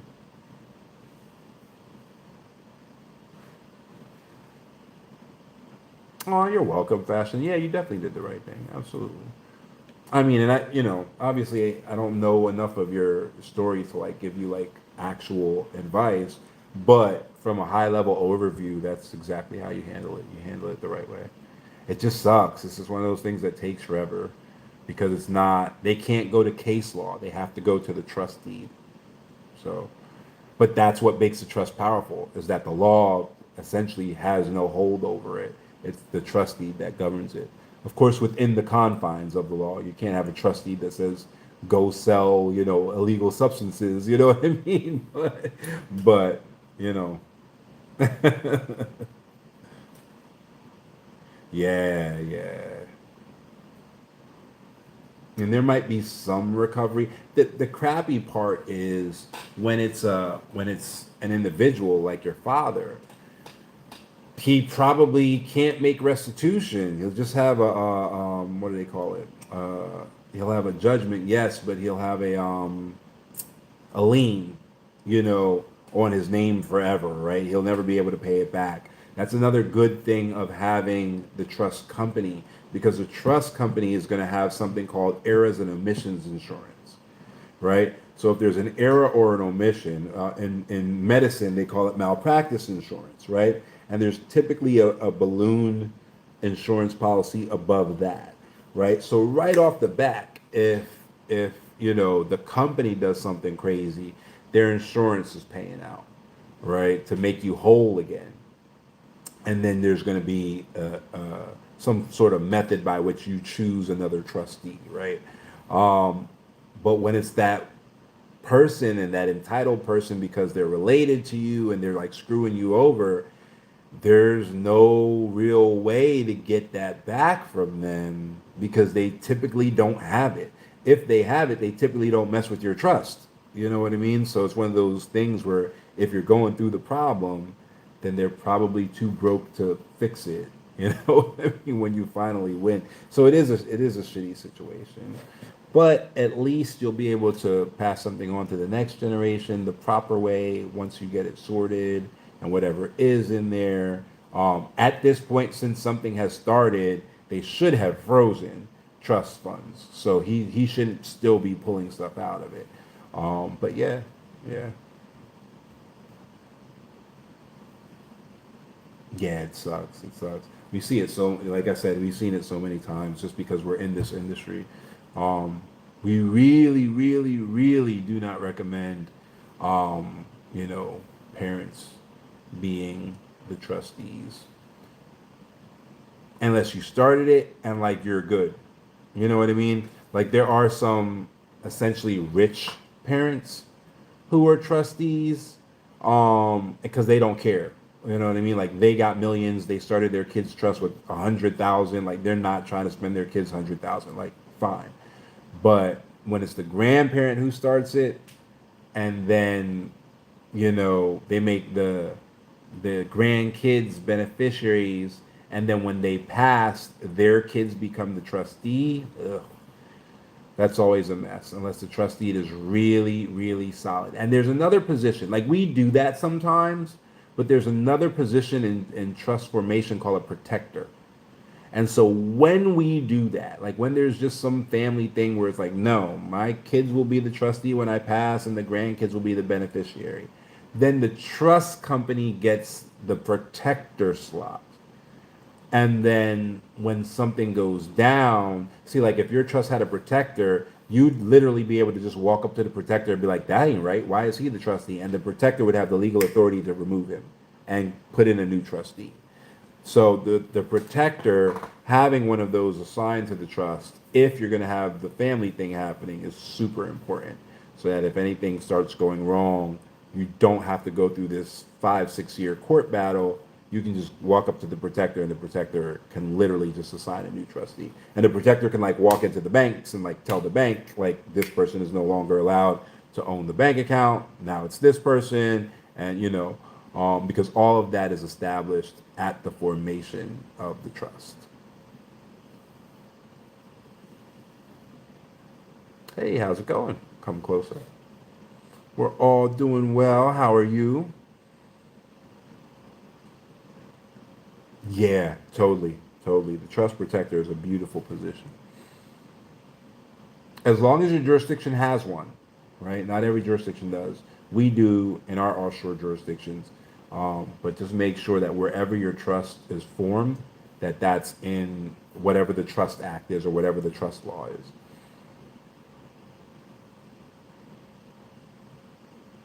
Oh yeah, yeah, yeah. I do remember you from Black Pilots Live. Is he live now?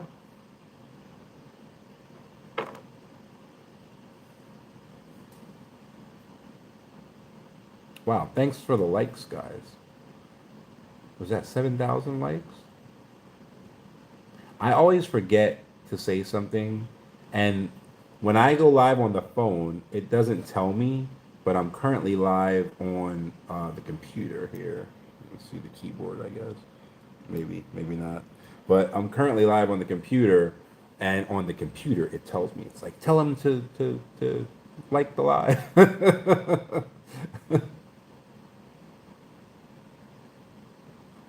Ah, okay. Very cool. Very cool.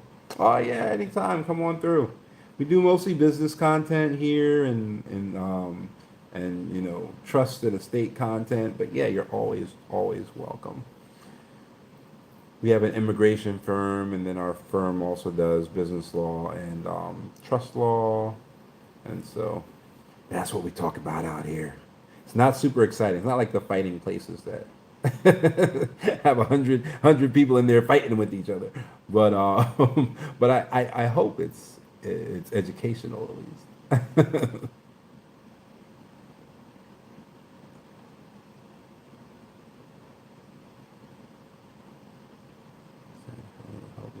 I love it. Let's see. Oh, thank you for sharing the live on coming to the content. Oh yeah, for sure, for sure. Hey, you know what? You know what? Come closer. Let me tell you a story.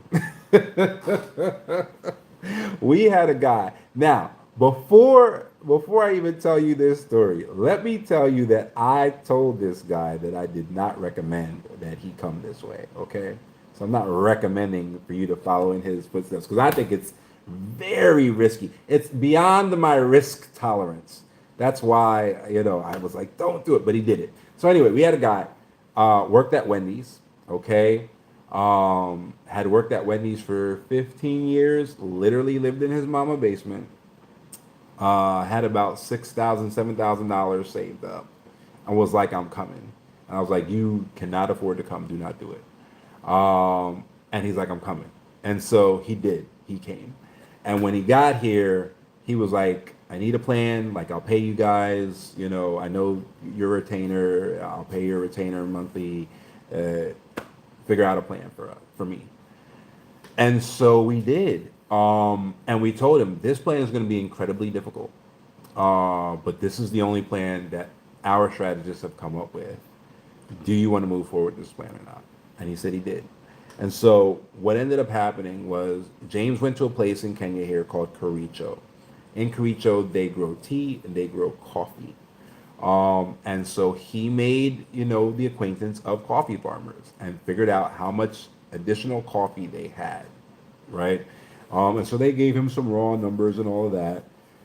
And he started calling people in the United States. And at first he was calling the wrong people. Like he called like Wegmans and like Weiss Markets and like, those places, right? Giant Eagle, those places. They have buyers and they have distributors and like they can't buy from some random person on the phone, right? So that didn't work out. And he called and he called and he called.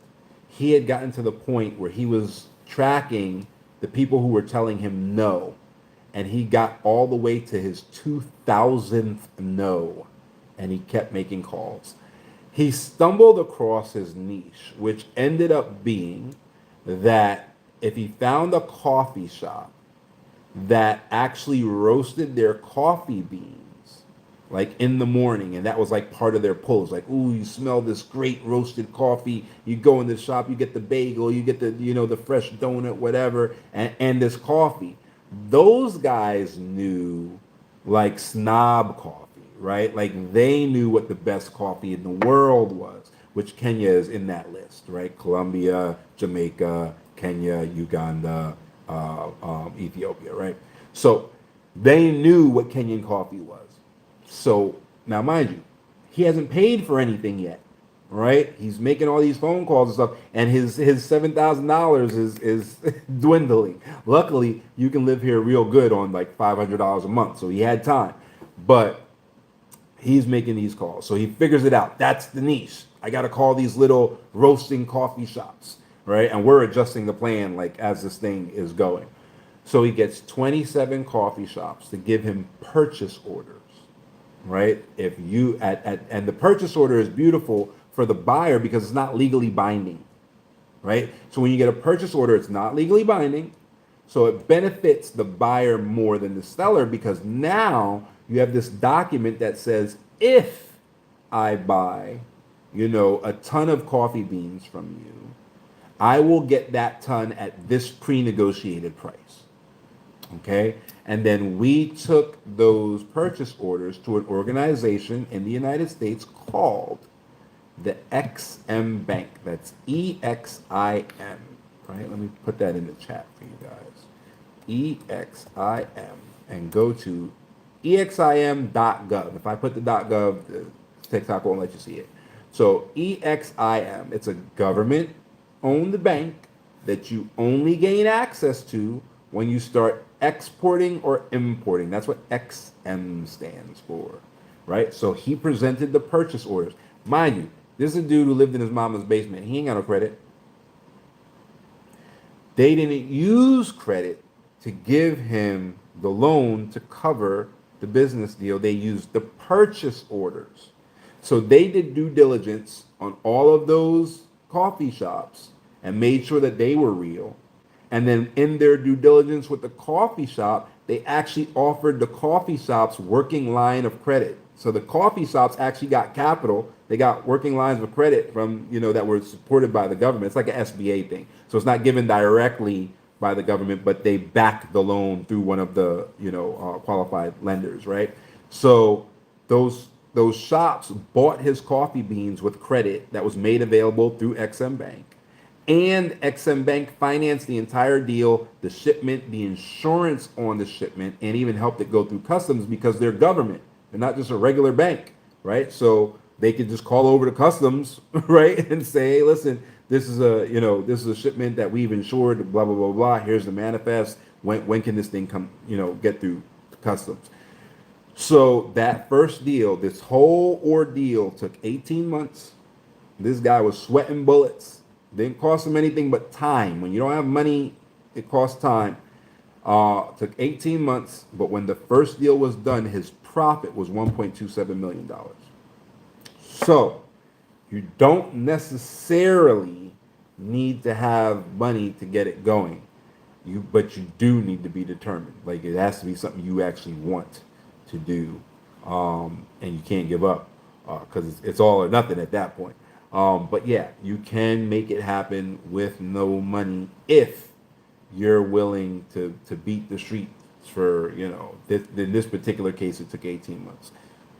So if you have a greater grasp of the industry, that you want to operate in and kind of middleman in, it can be faster.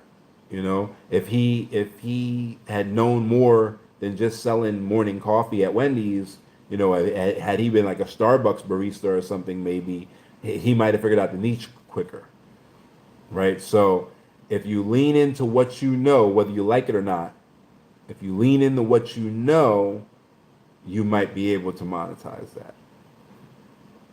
For sure, for sure. Whatever I can do to make it easier on y'all.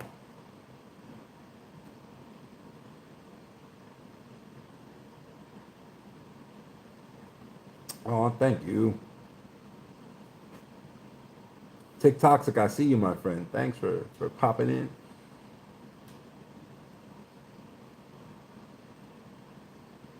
Black Pilot, thanks for popping in. I see you.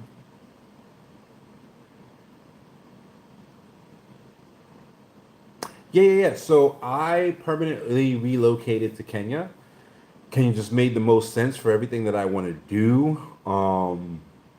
And so I relocated here. I started a family here. My son is 14 months old now. So he's a lot of fun. And yeah, just this was the life that I wanted my kids to have. And in Philly, I'm from a town actually a little bit north of Philly, um, called Reading. And no, I'm not. Oh, am I with the Kenyan? Yeah, I'm with the Kenyan. Yep. Um, but I met her after I've been coming here for years. You know what I mean? So I had been coming back and forth for years. And then I met her, only like 5 years ago. And we've been married for 4 years. So, but I've been coming back and forth for like 12 years. But, um, but yeah, it's been, man. So I'm from this little town called Reading. It's the Reading from the Monopoly board that some people might have been calling Reading their entire life, the Reading Railroad instead of the Reading Railroad. But that's where I'm actually from, right? And but I lived in Philly, for years until I moved to Kenya. And when I left, I want to say it was every 36 hours or every 38 hours, a child was unalived by pew pew fire. I'm trying to be, again, for you guys that are live with me on YouTube, I'm talking in TikTok. But it was like it might have been 38 minutes. It might be every 38 minutes, a child was taken from senseless violence. It was crazy. Right before I left, anybody from that area, right before I left was where the little kids um, unalived the homeless guy by beating him to unaliving, and it was a girl who, like a little girl, who threw the unaliving blow. So if you guys are like from the area, you know exactly what I'm talking about. That was the last thing that happened. So after that, I was out. Like that was it for me. Crazy. And these kids unalive this homeless guy at like 3 in the morning. Like these 14-year-olds and 12-year-olds and 13-year-olds, and it's on video. Like you can find it on YouTube. It's disgusting. They're chasing him down the street, you know, beating him with objects and all that stuff, bricks and all of that stuff, and then the little girl hit him in the head with a cinder block or something, which was the unaliving blow. It was crazy. We're talking about children, you know what I mean? So it was just a mess. And then now what am I going to do? I'm gonna have a child and then send my child to a school where a school pewer might come in and come on. You know what I mean? It just became a situation where it was like, no, I'm not doing it. So I never had any kids in the U.S. I was just like, look, until things change, why would I subject someone to that? And then we saw, Tamir Rice and all that stuff. Like all of that stuff was crazy to me, and I was like, I cannot put my child in a situation where that type of thing happens. And so, but then I came here. Oh, thank you. And then I came here, and it was like how I grew up. You know what I mean? Like I remember summer break, and I go out on the and I go out on the bike trail, And you know what I mean? I play all day long, and my parents were like, you better be home by the time the street lights come on. And we didn't have no cell phones at the time. So like I can't even really imagine it, but I swear my parents didn't know where I was half the time during school break. Because how could they? I got on my little Schwinn Sidewinder, ride my bike to 5 miles away from home. Crazy, stuff you can never do now. But kids here can do it. Like we live at the beach now.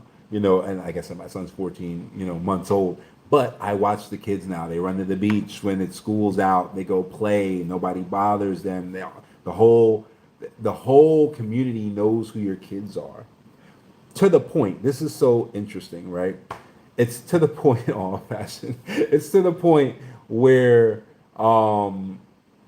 there are friends of mine that I don't know their name, and it's not like in a bad way, right? I know that sounds crazy. It's not in a bad way. It's one of those cultural things here where people call you by your child, right? So there are people who call me Baba means father, right? The same thing is from like the I remember last time I said that someone was like, "Oh yeah, Black Panther, right? Baba, tell me a story." Same thing, right? So Baba means father. And they call me Baba, my son's name. You know what I mean? And then I call them like Baba, their son's name, or Mama, their son, their daughter's name, or whatever. And that's how like people refer to each other when you have kids. So there's like a bunch of people that I'm not sure they know my name. They know my son's name. They know which kid is my kid, and that's what they call me like when they see me in the grocery store. And I know their kid's name, and that's what I call them when I see them in the grocery store. So very different situation to Philly, where like I didn't know my neighbor's name. It was like, and people just minded their business, and that was the end of that, right? So definitely prefer my son to grow up in that versus for him to grow up in like, oh, I wore the wrong color in South Philly, and now someone is firing at me. You know what I mean? I definitely don't want him to ever have to put up with that nonsense. So for me, it worked out. Like this is what I wanted. And I know everybody's different. So, if that doesn't relate to you, cool.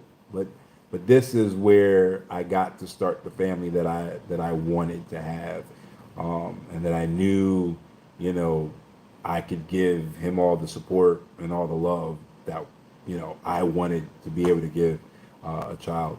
And just make sure that he can even see everything. Like I have some friends in Cali, and they have to hire nannies, and it costs them multiple six figures, almost $500,000 a year to have these nannies, right?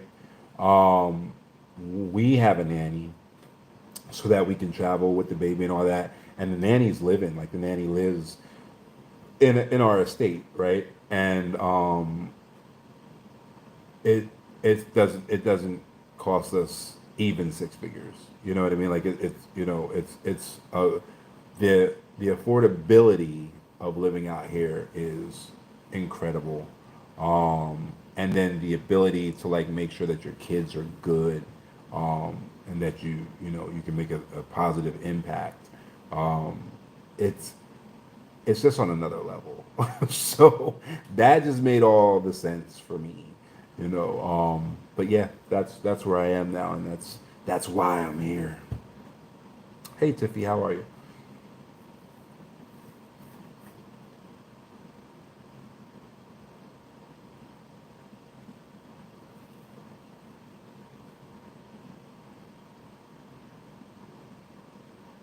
But I definitely recommend it.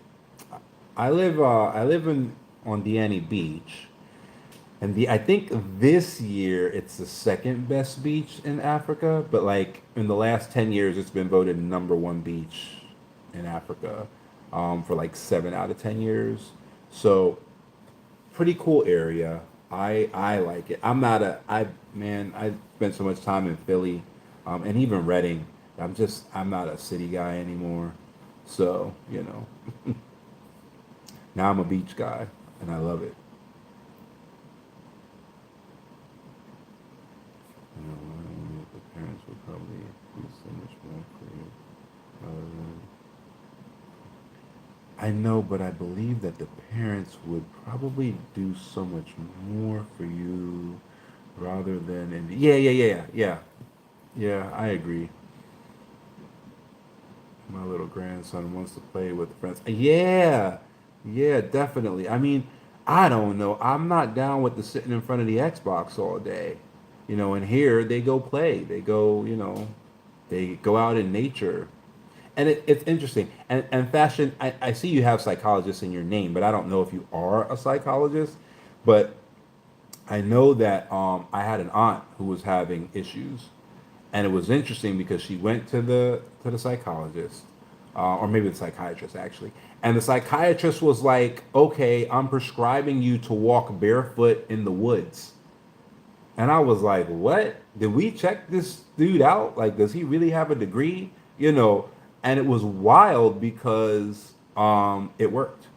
You know, she had mild, it wasn't clinical, but she had like a mild form of depression.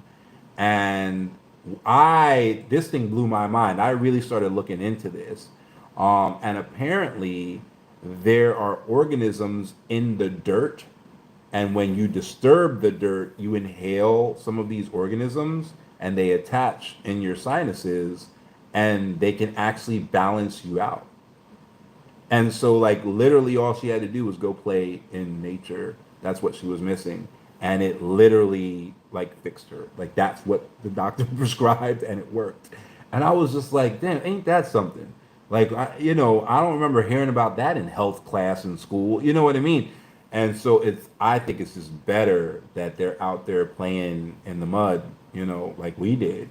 And, on the beach and in the bike trail and in the woods and I remember my aunt saying that, like, after she and it wasn't just once, like there was this whole regiment, like, I need you to go do this 3 times a week and blah blah blah blah. But after she did it, I remember her saying that, like, colors changed. Like, what she saw as blue wasn't blue. And I remember that stuck with me for so long. I was a teenager when she said it, but I'm like, what does that mean? Like, how can you imagine blue being like dull, like more dull, and then now you go through, this treatment, and now the blue is more vivid and the red is more vivid, and like you can smell things better. But it was really, really interesting, just watching that happen, because to me it was like, homeboy crazy. What did he say to do? What did he prescribe? but it worked. It worked. And then I always remember, like, there's a connection to nature that we discount. That certain scientific studies support. So that was a really cool moment for me. I'm actually happy that I was able to kind of witness that as a teenager and see her make that turnaround.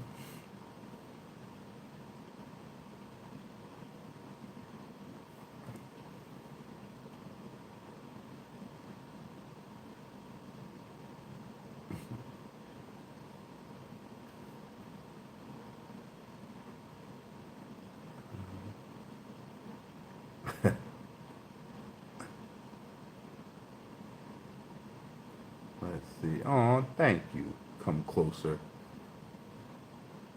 I'm gonna have to mod you. You're a good mod. And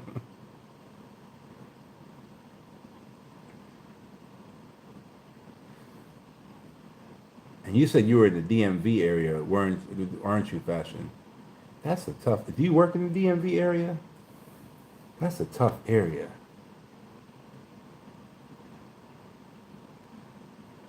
Oh, NYC. Okay. Oh, was the other one that was in DC. All right. Yeah. Oh, but even NYC, Lord. I remember. So I'm an immigrant in Kenya, right? Like, this is where I'm getting my dual citizenship and all of that, like, But I was an expat in China back in 2009 until 2011. I lived in China, right? And so one of the things that happened to me in China was people say hi to you on the street. Like, random people say hi to you on the street every day. Like, if you're walking down the street, you're going to say hi to 100 people. So I got used to that. And so 2 years later, 2.5 years later, I fly back into JFK. And so I come out, of I come out of the airport and all of that, and I'm getting ready to go to the bus station to take the bus. There was this bus. They don't exist. Well, they don't exist in my hometown anymore. But there used to be this bus thing called Peter Pan. Take this bus to go home, right? And so I come out of JFK, and the first person I see, I say hi to because that's what I've been doing for the last almost 3 years. When I tell you homeboy cussed me out, do I know you? Who the F are you? Why are you effing talking to me? Day one back in the United States. It was crazy. I was like, oh, I'm home. I'm back home. Right? It was so wild. But I can only imagine what you see in New York City.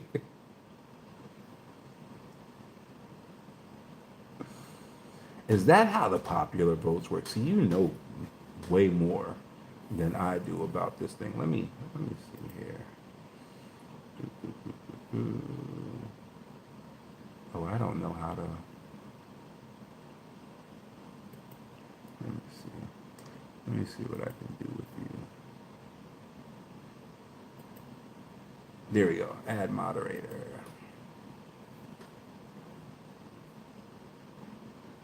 Ah, okay. Very, very cool. Very, very cool.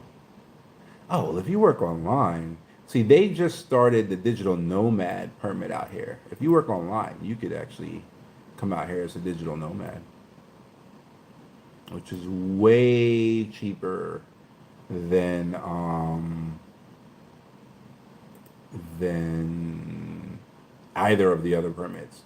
Like it's way cheaper than an investor permit, way cheaper than a residency permit. The only permit that's cheaper than a digital nomad permit is a work permit because you have to be hired by a company, and so the company pays everything for you. But yeah, digital nomad permit, absolutely.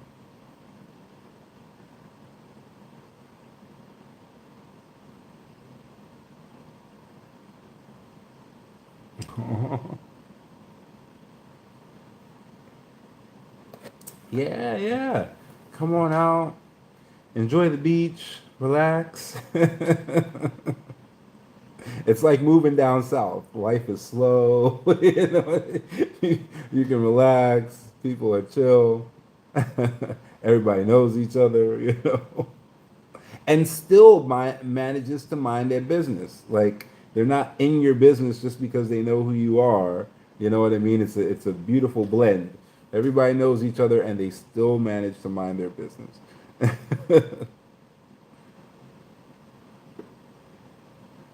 Ah, very nice.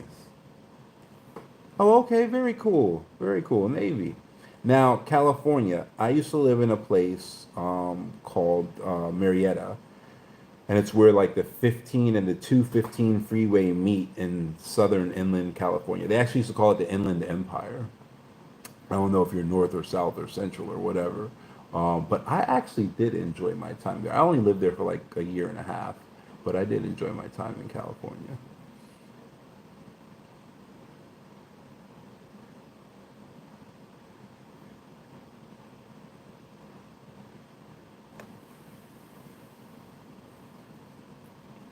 Marietta and Temecula.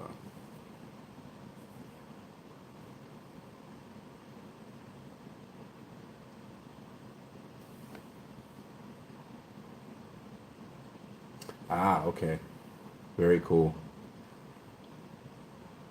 Yeah, you're all the way up there. Yeah, I mean, there it ain't much California north of you.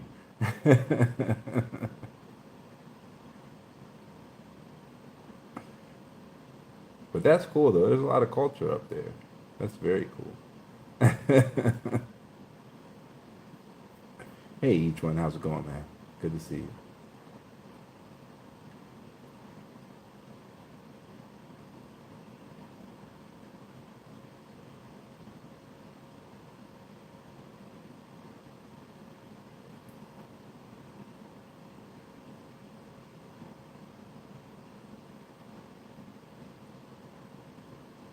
Ooh, YouTube, y'all are weird. You're what? You're spelunking? Oh, is that your name? Spelunky? Hi, how are you?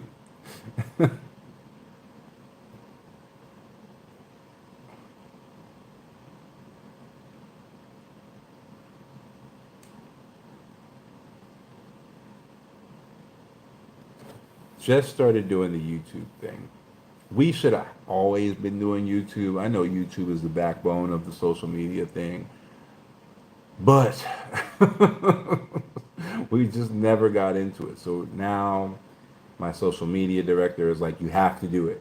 So you'll see more like interviews with her and me and other members of the team on YouTube. So YouTube is starting to turn up. So this is the first time that we're live on YouTube while at the same time being live on TikTok. TikTok talks more than YouTube though, so I'm answering more questions on TikTok.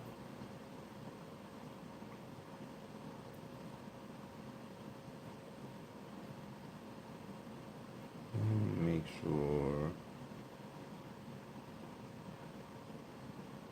I didn't miss.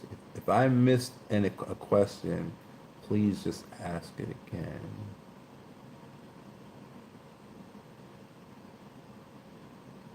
Yeah, for sure.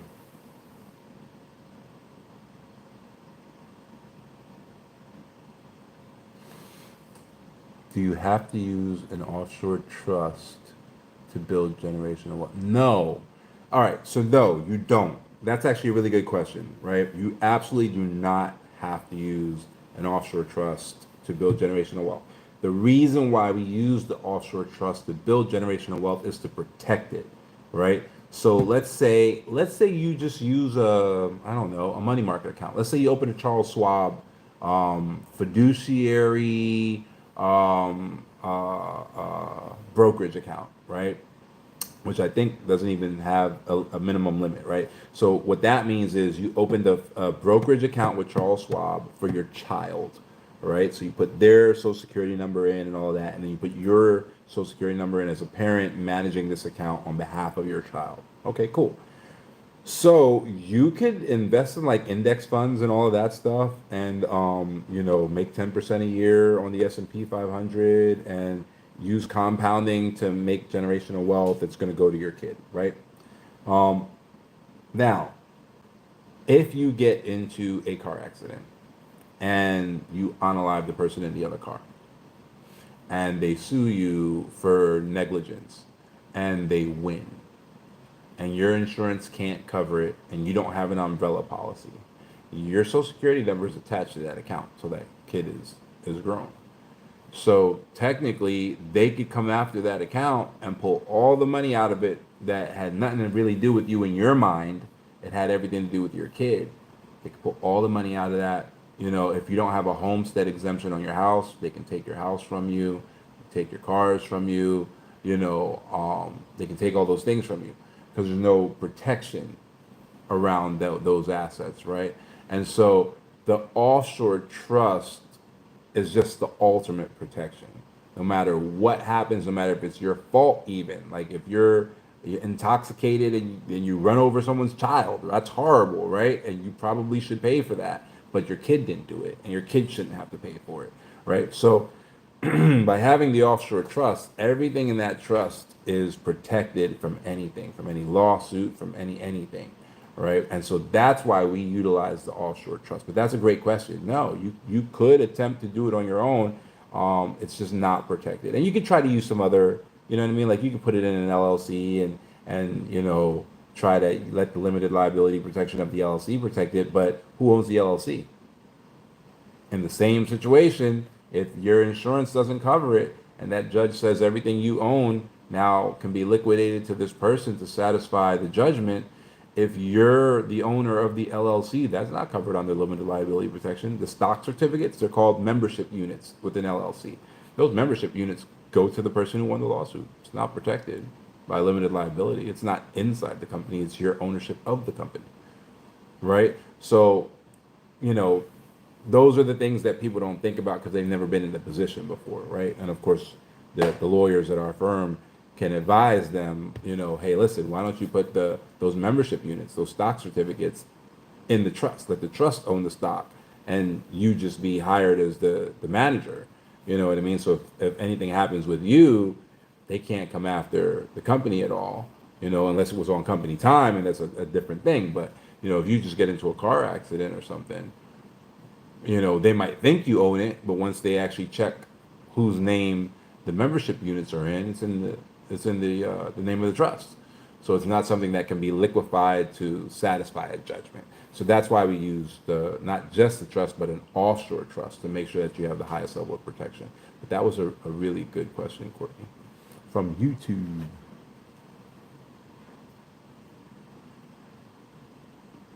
Aw,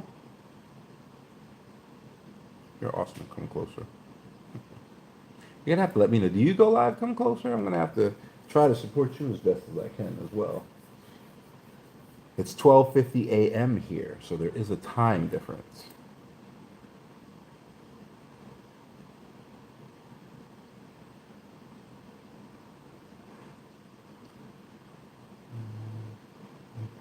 All right. Have you guys had any ideas about creating any guest homes for Airbnbs? Although it's slowing down. Oh yeah, Airbnb is killing it out here. We just did. You know what? I can probably put the picture of it. So I can do some cool things with my live, since I'm live on the computer version. We built an Airbnb for a client that does $500 a night. It's amazing. Let me get a picture of it here. Where is? There we go. Add source.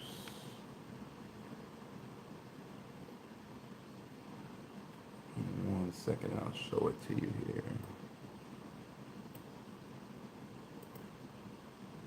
Okay, add source, image, add, select file. Hopefully it's here on my computer. Most of my images are actually in my phone these days. Let me see if I can find such a beautiful property. I love it.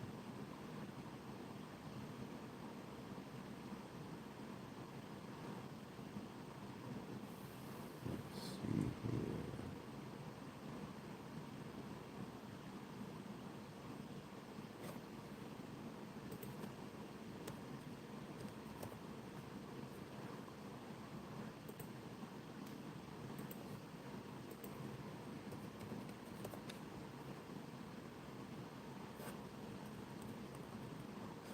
Ah, don't tell me I don't have it on the computer.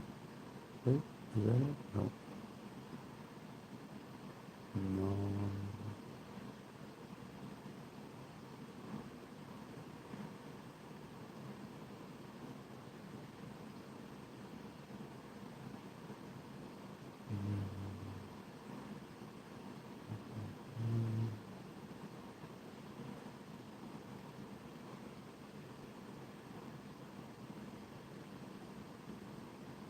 Mm,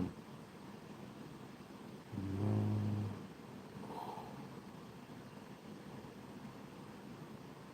Do I not have it on the computer? That would suck.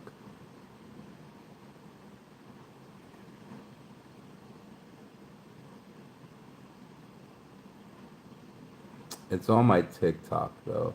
If you go looking through my TikTok, you'll see it. It's the mini mansion videos on the TikTok.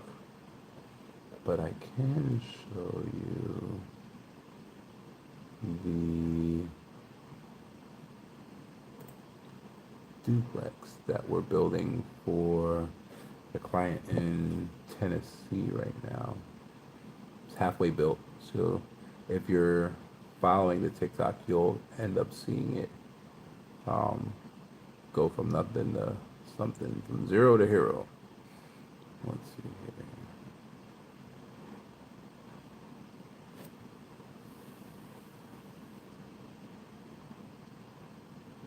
I should put all this in like a separate folder, just so it's easier for me to get to while I'm on these lives. Let's see.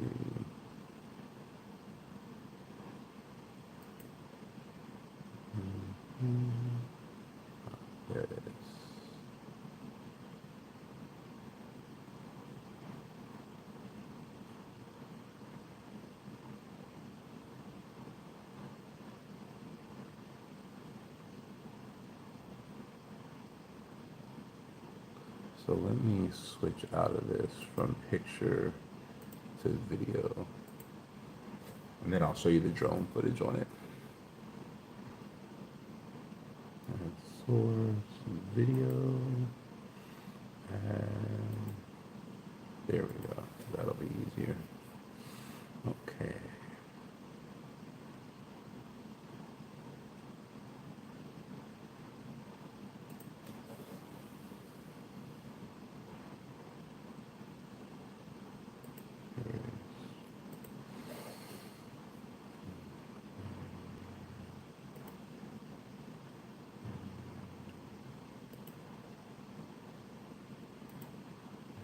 So, oh, that's tiny.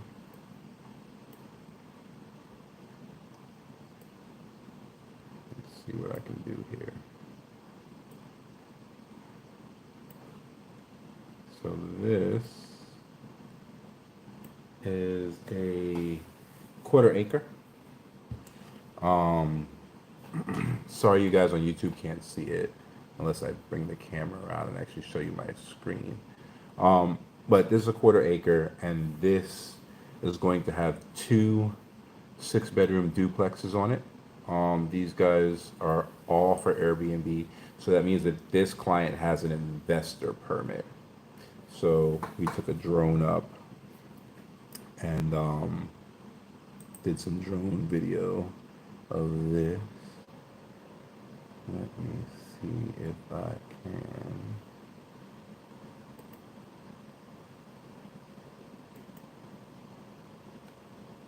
give you another view of it.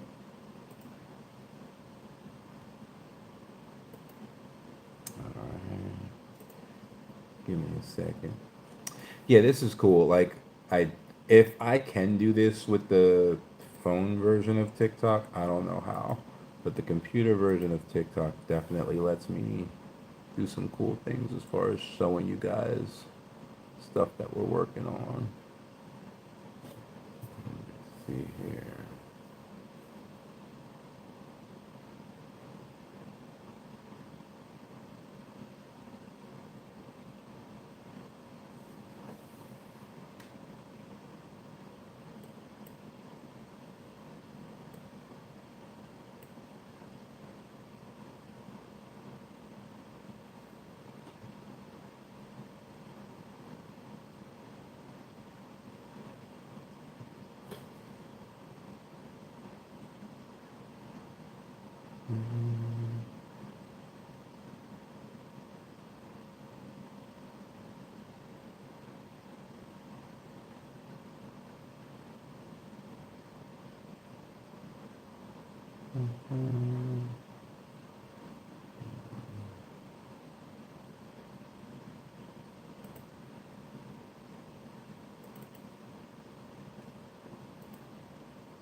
I think this is another one. Yeah, okay. So this is a trust estate. When I had told you guys that some folks, they'll do a full estate with their trust, this is one of those.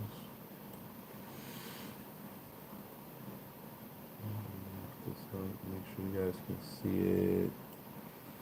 So we're inspecting them as they're finishing the roof of this trust estate for a client that's actually moving in 2 days. And then what you saw at the beginning there was a trust estate right next to it. It's also outside this window. There's a quarter acre trust estate that's being built out there in the distance. And then this is a 3-bedroom rancher with an entertainment center on the roof. So we were just up there like inspecting where they're building the entertainment center. This is their gigantic living room. And then their kitchen over there. Currently that kitchen has like all black marble countertops and all that. It's virtually done now. They'll be moving in on Friday. So look for like a video in a day or two of like the finished house. But it's a 3 bedroom, 3.5 bathroom with that functional ceiling.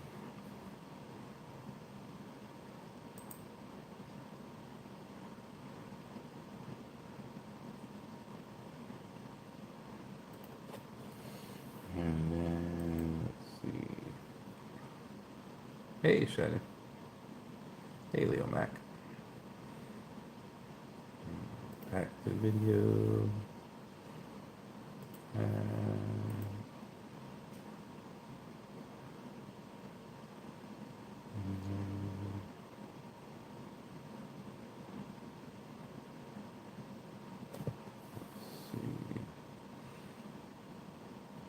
Sorry, I know YouTube, you guys can't see this at all.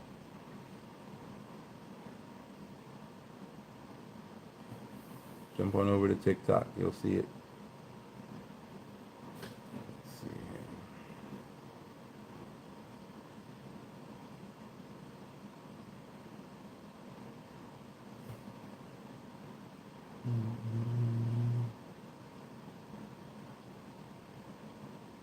Where is...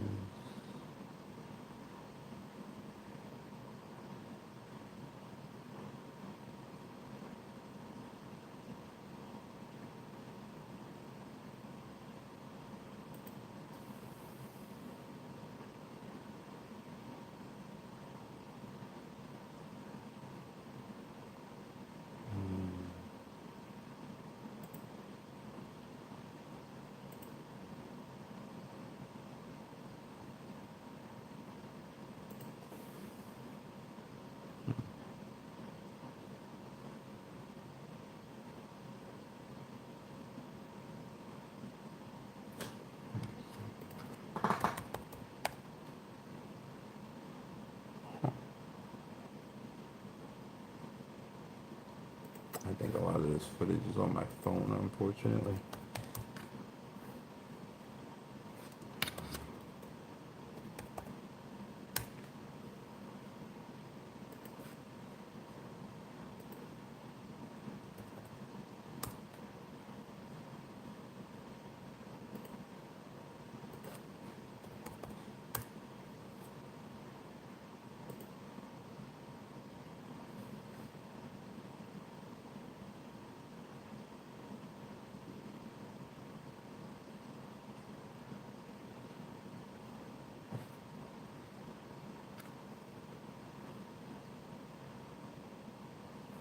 Yeah, I'm not seeing what what I want to show you.